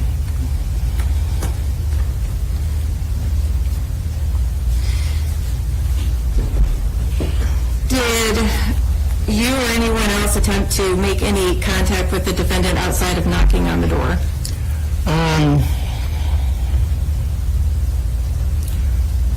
At that time, no, not that I'm aware of.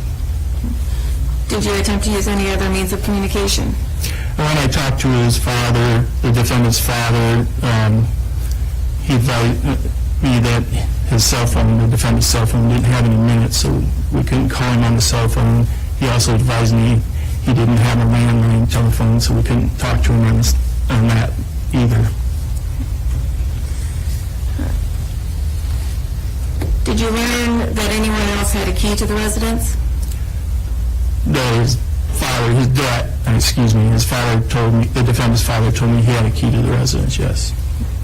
And did you ask to be allowed to use the key? I did. What was his response? He would not give me the key to use it. At this point, did you know that, or did you know the status of the doors around the house being locked or unlocked? Like the walk-through garage door where Deputy Anderson was at was locked. As far as the back door, I wasn't sure at that point.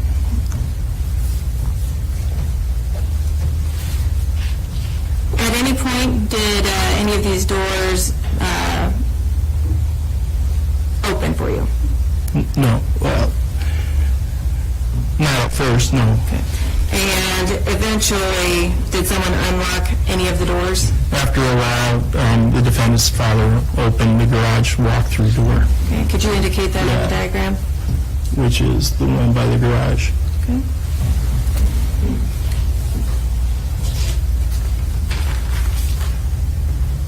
What did you do at this point?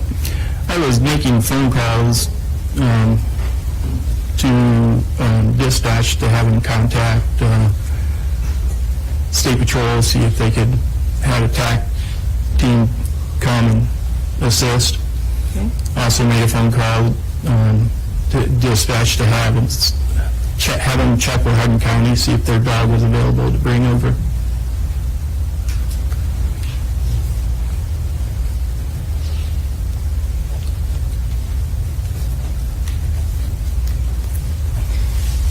What happened after you made that call?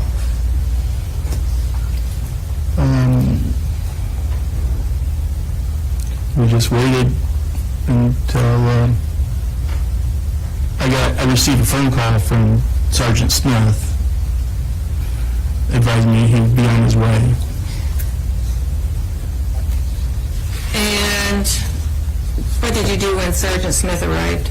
I briefed him on the situation that was going on at the time, up to what I knew at that point.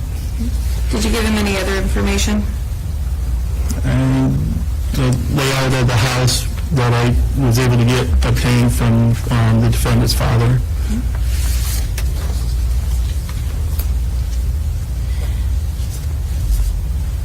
During this time, did you attempt any other contact with the defendant? I don't believe so.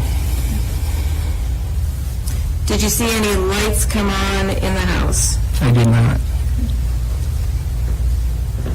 There was a light, I should back up, there was a light in the basement on the back side of the house before Sergeant Smith arrived.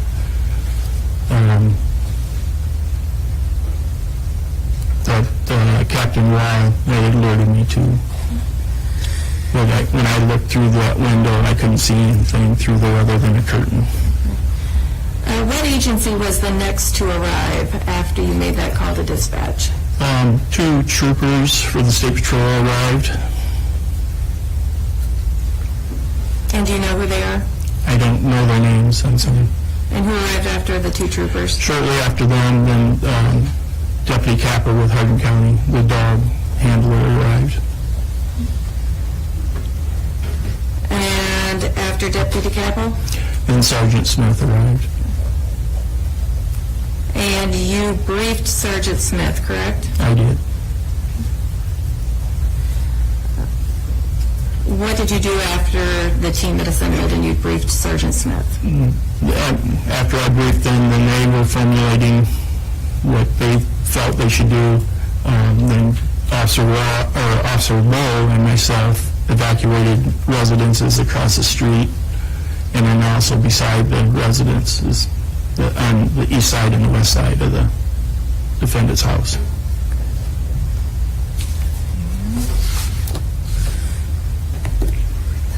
Yeah, I think so.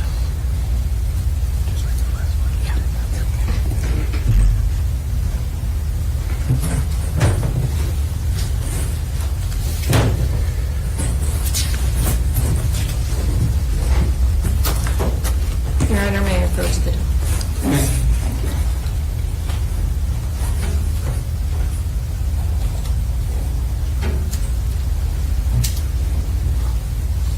Mr. Frost, do you recognize this?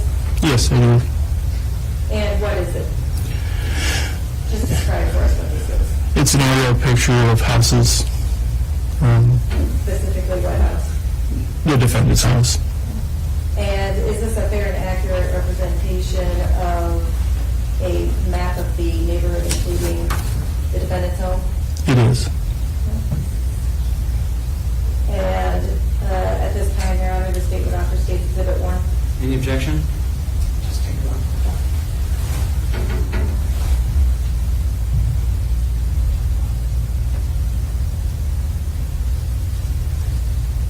No objection, Judge. One's admitted.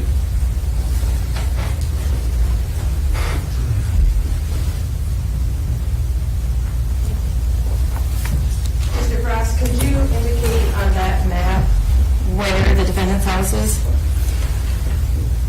It would be the one with the yellow box around it. And when you stated that you and Officer Lowe evacuated the houses next to his home, which ones were those? We evacuated the ones on the east side of the house. So there's a little house there that was already empty. There was this, another house, and then the end house. There's 3 houses. Did you evacuate any other portions of that neighborhood? I did. We also went across the street and evacuated houses. This building here is a business, so there was nobody in there, and we evacuated the houses across the street that had people in it, in them.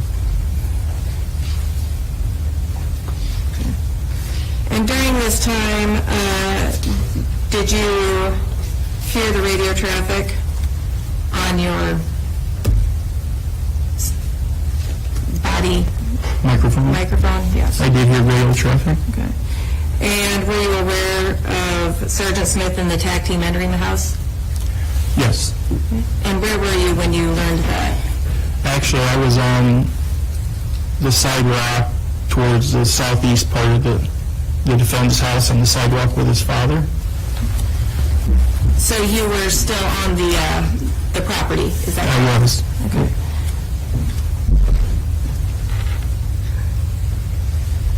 Did you hear any announcements being made? I could hear yelling in the garage, yes. And was that yelling from the defendant, or was that yelling from someone else? It was from the officers. And what were they yelling? They were, I'm assuming, their announcements to enter the house if he didn't come out.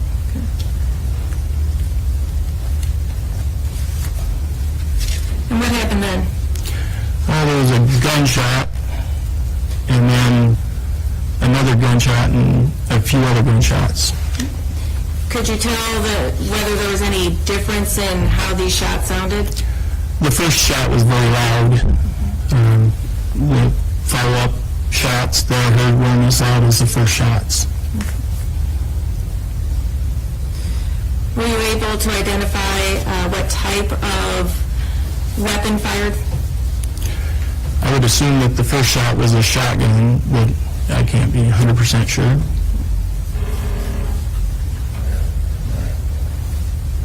What else did you hear?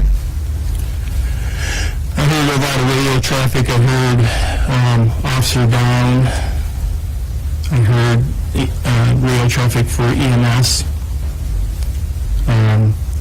When I heard the shot, I told the defendant's father to get behind the police car that's parked on the east side of over there to get him out of the way in case it came outside. And where was that police car parked on the east side? It was parked over on the street, on the end of the block there, And what was the purpose of having the car parked there? to block off traffic from going past the front of the residence. And so after you advised the defendant's father to get behind the police car, what happened? Then I went to the southeast corner of the house to help secure that because Deputy Broom ran to Deputy Anderson's location. And where was Deputy Anderson? He was at the door, the walk-through door on the west side of the house, on the garage. And who was covering the front door? A combination of myself and Deputy Broom. Could you hear anything from the defendant? I could hear him in the living room yelling.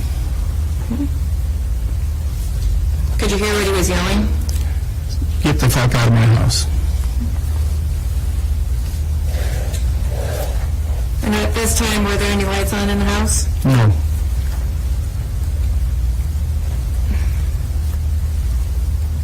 Were there any coverings over the windows? There was curtains over the windows. Were those open or closed? Those were closed.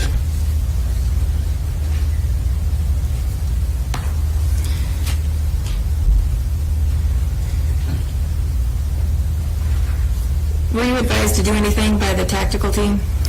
After a while, yes, I was told that we needed to back off and get away from the house. So I took up a position across the street behind a tree that could still observe the front of the house. So it was basically right in that area.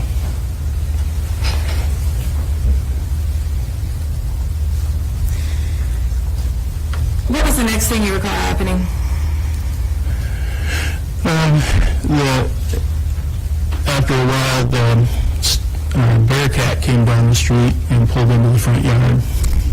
And you say after a while. Do you have any recollection of approximately how long that was? It seemed like very long, but no, I don't. And when you say that the Bearcat was traveling down the street, could you indicate on the map where it was traveling? It came from the west, and it drove east down G Avenue, and it pulled in to the yard and the defense top residence. And what did you observe occur after the Bearcat came in? I heard, I'm assuming the negotiator calling for Mike or over the PA come out.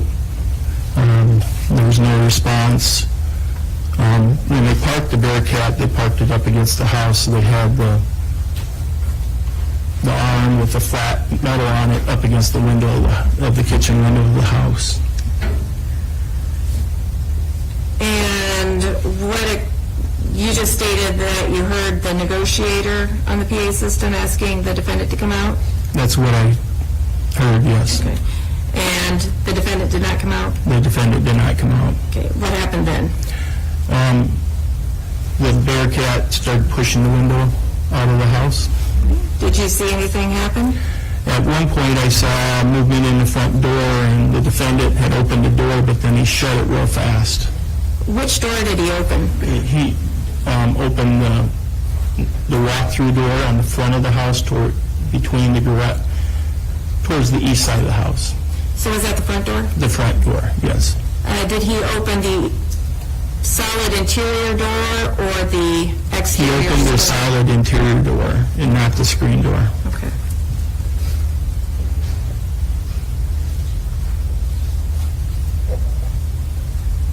Were his hands up?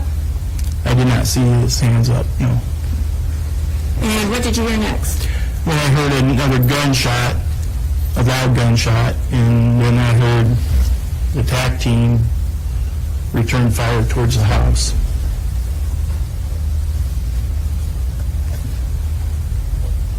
And did the TAC team rounds sound different from the first gunshot that you heard? Yes, they weren't as loud as the first gunshot.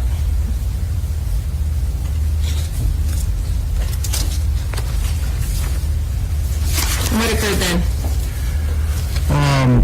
At some point, I heard the defendant say that I'm shot. The Bearcat kept pushing the wall down in the house, opening it up more. And I'll have you indicate on diagram 2, State's Exhibit 2, where was the Bearcat present? The Bearcat was more in the kitchen area, on the kitchen windows.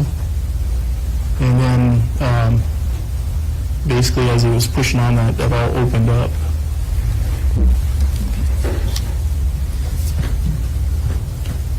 So what had happened after the Bearcat pushed in the door, or pushed in the kitchen?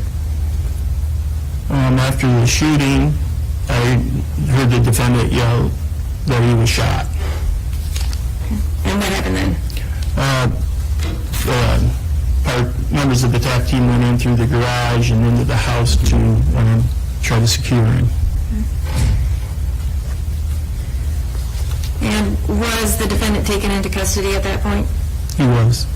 And where did he go from there? He was brought out to the street on the front of the house, to the ambulance, which was brought up. And what did you do at that point?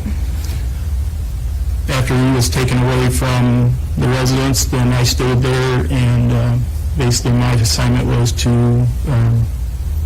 log in the crime scene, whoever walked into the crime scene, or the crime scene.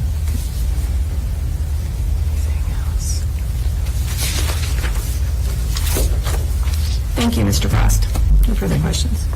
All right, ladies and gentlemen, we're going to take our mid-afternoon break. First one we've taken, but it's going to be exceptionally longer than we traditionally do because we have some other things we need to take up outside your presence, and then I want to take a break myself. So it's about roughly 10 after the hour. I want you back in your room at 3:40, ready to go at that time. So about a half-hour break we're going to take at this moment. Heed the admonition during this break. You don't have to stay in your jury room, but again, make sure you heed the admonition. Keep your badges on. All rise for the jury.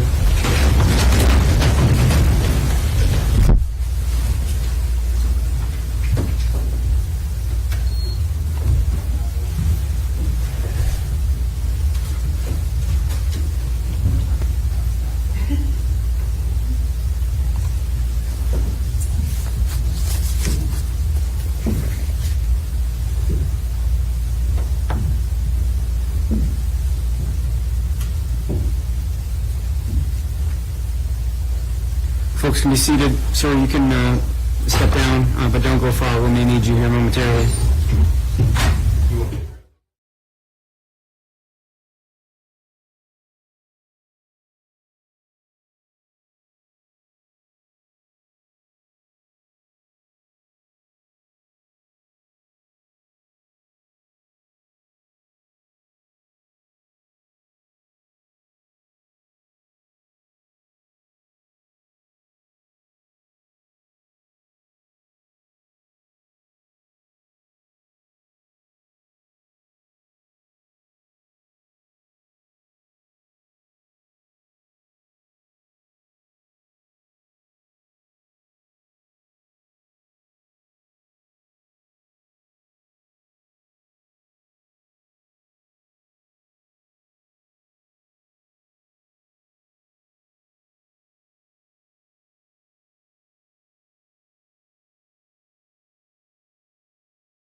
Lots of radio traffic and updates, and I was gathering information. And when I came into town, between radio traffic and looking at my computer, I could see that Officer Broom had went to a residence off of 175, where 175 and 14 meet, and so I was able to determine where the location was somewhere on my travel down to when entering into Grundy. But I knew I needed to go south on 14. Okay.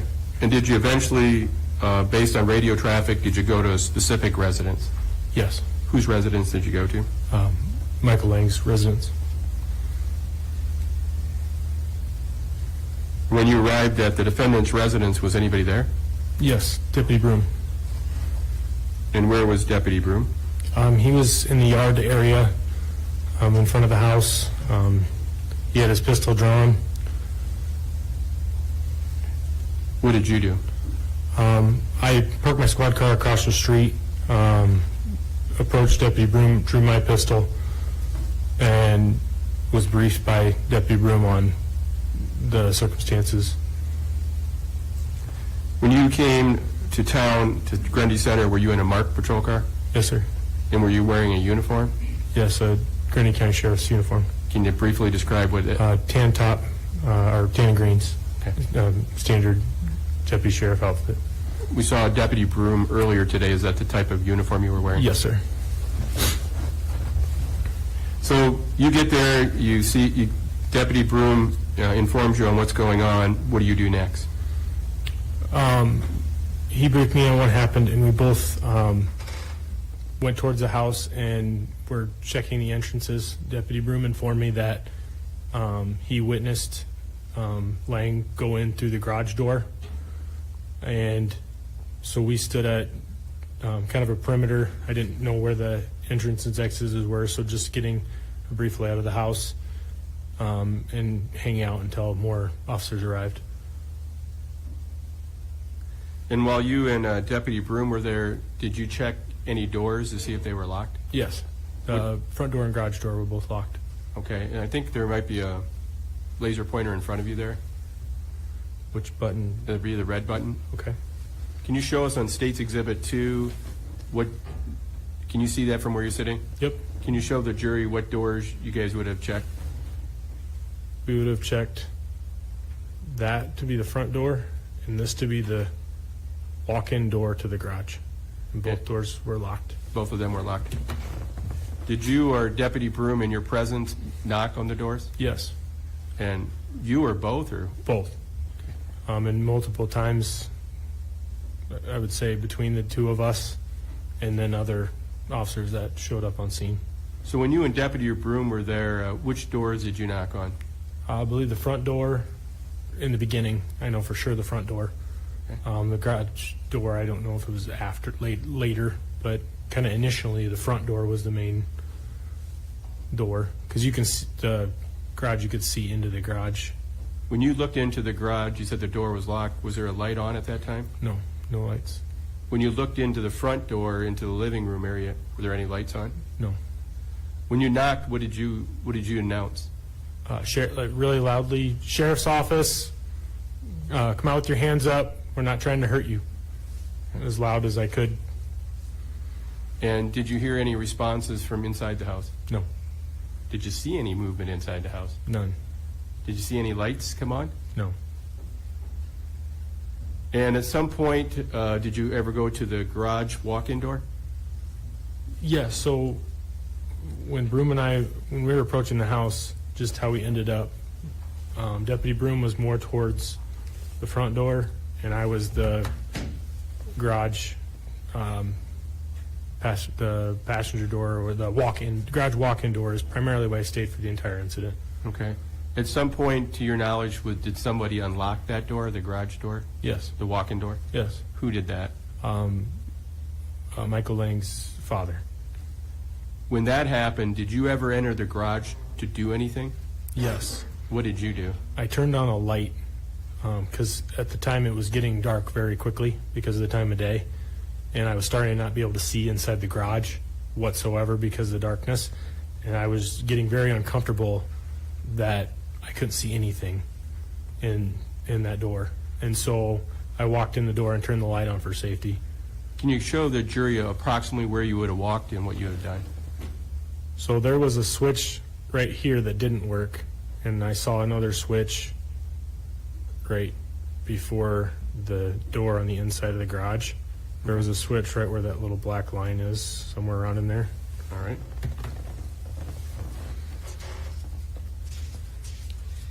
And at this point, when you turned the light on in the garage, did you stay in the garage? No. Where did you go? Back to the outside of the doorway. All right. Did other officers arrive? Yes. Who else arrived? Chief Frost arrived, Captain Waugh, or Officer Waugh, Officer Lowe arrived and did kind of perimeter and traffic.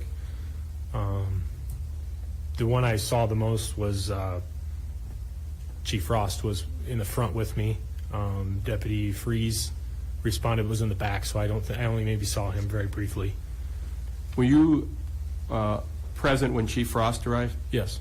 And to your knowledge, did he knock on any doors and announce his presence? Yes. Do you remember which door he knocked on? I believe the front door, and I know he announced or said more than once. I don't know if it was more than twice, but at least more than once. And did you hear anything from any inside the house? No. While you were watching the perimeter outside the house, at some point, did state troopers arrive? Yes. Do you remember who arrived? I remember when they arrived. They stayed. They were back, a ways back, discussing getting information. But when they did arrive close to me, I remember Sergeant Smith being there, and I remember.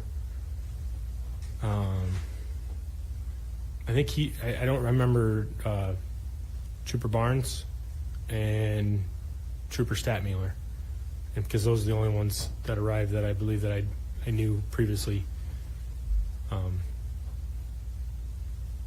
Yeah, that's.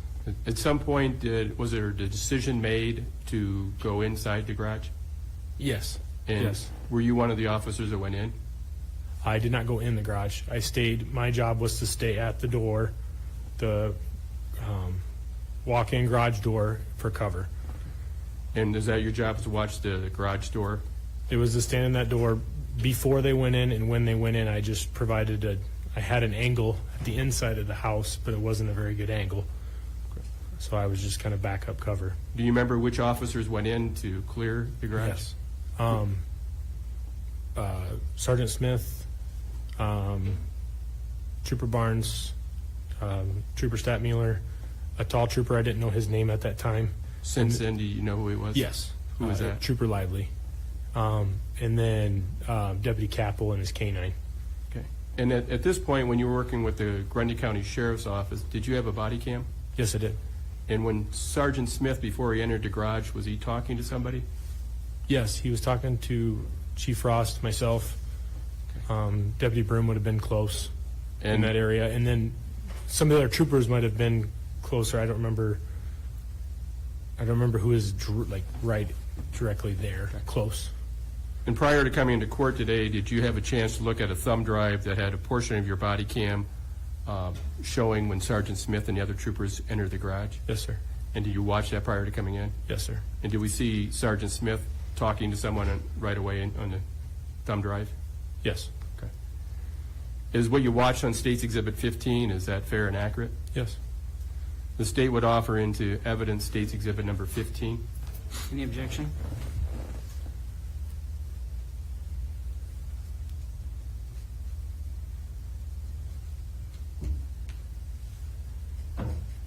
Any objection to 15? Have a second, please. Yeah.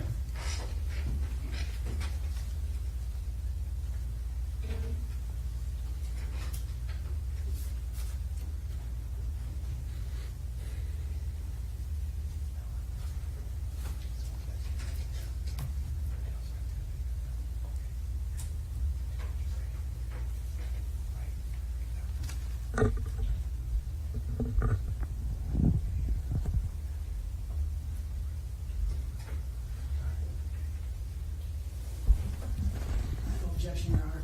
All right. 15 will be admitted. Permission to play, Your Honor?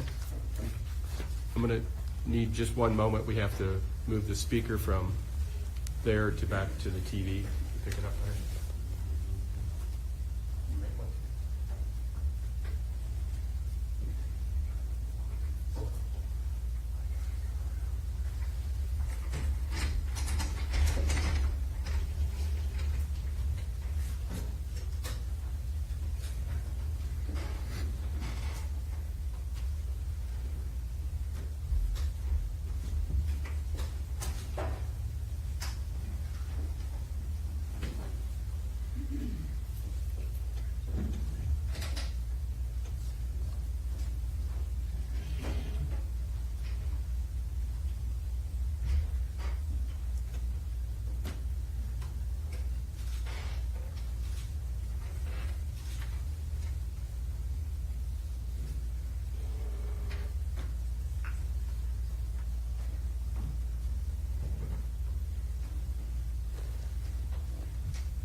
I think we're ready, Your Honor.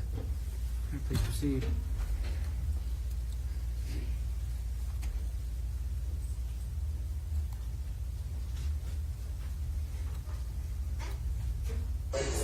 Yeah, there's a little smoking area used back there. Switch right beside the door there.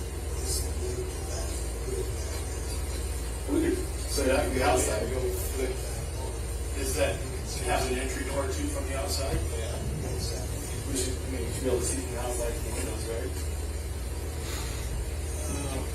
Do you have contact with the people in the back? Yes. All right, just tell them that I'm going to be checking that, and you don't have to do anything. Just tell them we're going to start going in and check, and we'll be checking that back.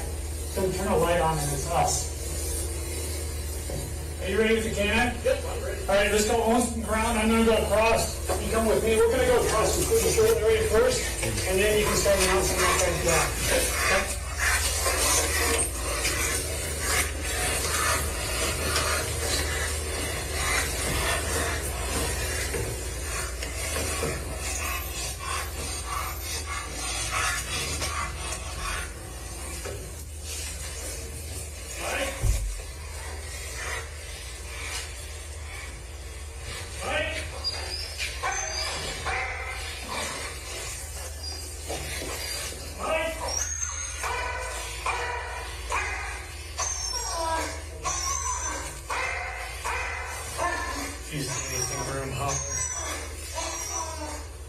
Ross, just watch that front door.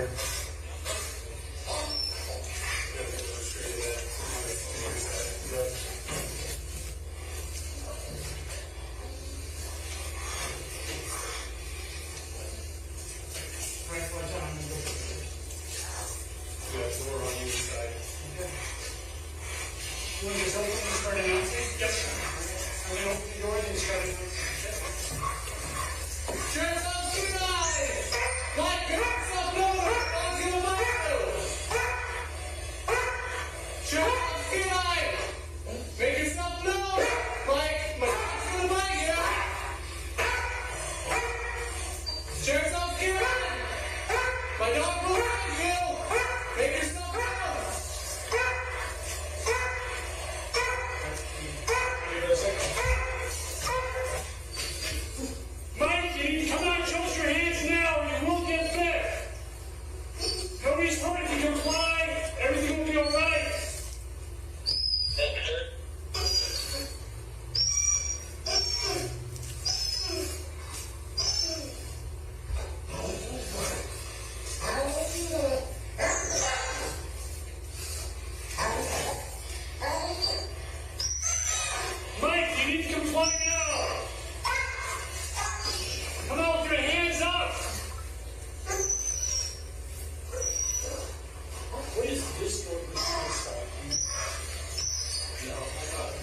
the bathroom to the right. It looks like steps up to this. Out. There's a down the stairs to the doorway. So there's a laundry room and a bathroom. Right. It is two which are going downstairs first. It could be in this layout.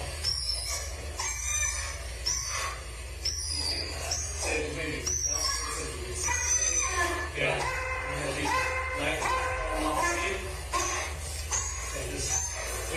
Yeah. I didn't have what you do is always Mike, check out the team tonight. This is your last warning. My dog will really come if he finds you. Make yourself known.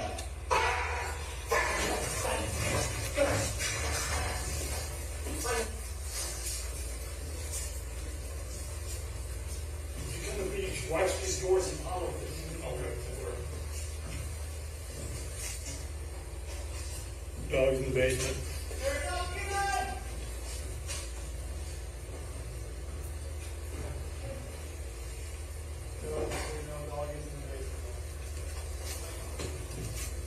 There is a light on in the basement back corner. Basement light on back corner.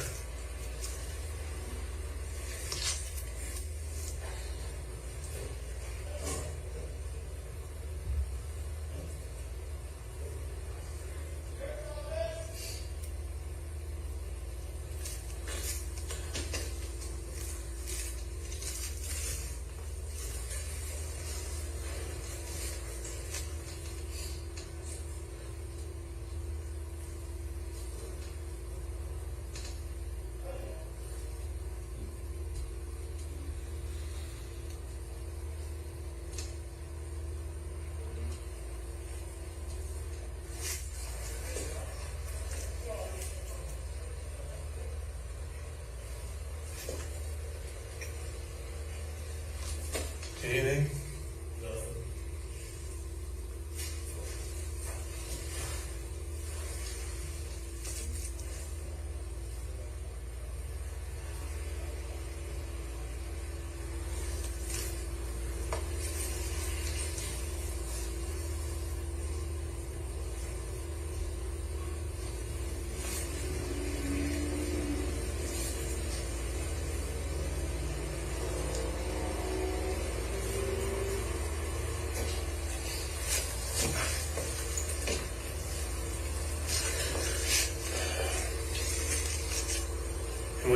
When he came in, you didn't see if he went up.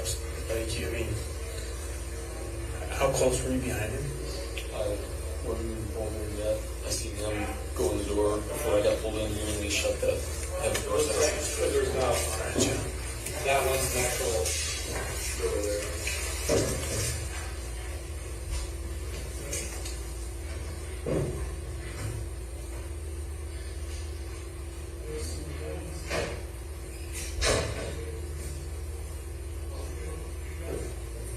There is a couple in there.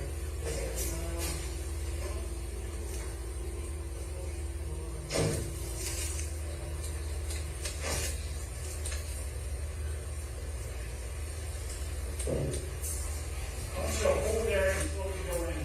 Got it. And so what you need is you need to go back and bring the door.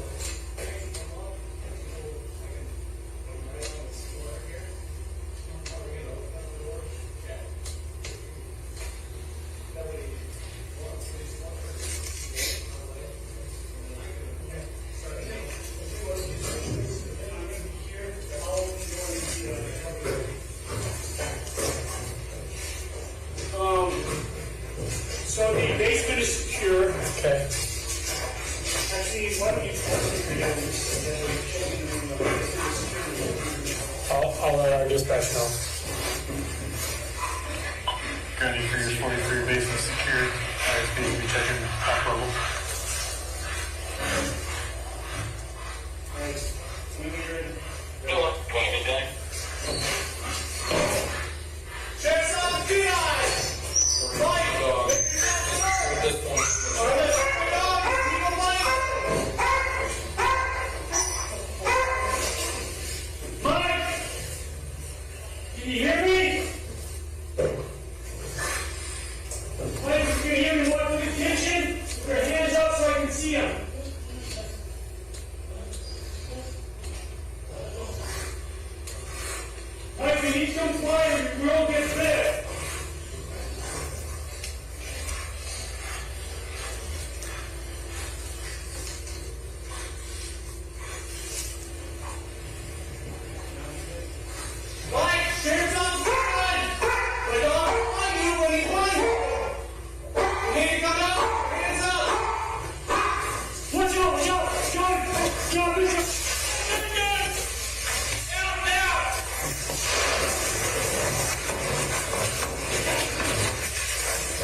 Watch your muzzle, watch your muzzle. Shot. Send medical. Jim!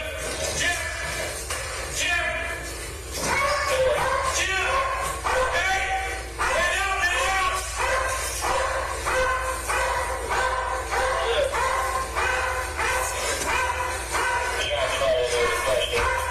Get the ambulance here now! We got him. Stay with me, Jim! Stay with me, Jim! Stay with me, Jim! Where's Capel at? Is he down in there? I don't know. Capel, can you hear me? Capel, can you hear me? Capel, can you hear me? Yeah, I can hear you. Okay, are you safe? Where you at?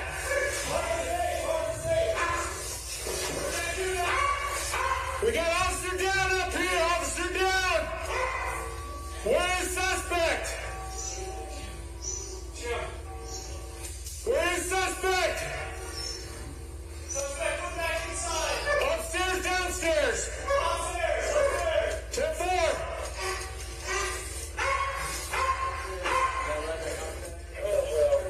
10-4.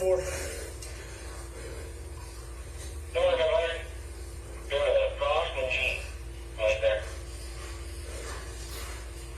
I'll be fast and chief for station. Hey, where's the other SP with the rifle behind? Is he behind me? Where's he at? He's right here. I need somebody else behind me. I got a bad angle. One down inside. You got Captain downstairs yet? Yep. Need the med pack. Need the med pack. Get out of my fucking house. Over here.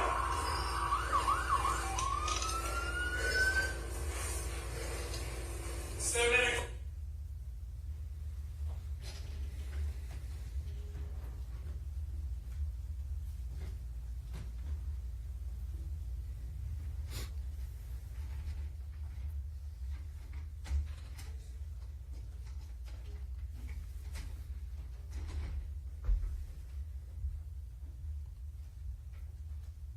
Your Honor, because I have to move the speaker, would this just be an appropriate time to end for today? Yeah, if that's okay with you. The witness is going to be available tomorrow. Yes. We'll recess. Okay, ladies and gentlemen, we're going to take our recess for the evening at this time. Again, I'll ask you to heed the admonition. Again, this is the first time in the midst of the trial where you've heard evidence, so it's going to be particularly tough. Just from experience, knowing that you're going to have folks who are well aware of the fact you're serving on this trial to reach out to you. Make it very clear to them. The judge has made it very clear to you. The directive is I'm not to talk about this case with anybody until I've been released from the admonition. At that time, I'm more than willing to talk to you, but until then, I simply can't talk about this case. And that means they can't talk to you about it either, so I don't want you to allow them to do that. Heed all the other portions of the admonition I told you as well. Let's have you here tomorrow morning at 9 a.m. ready to go. All rise for the jury.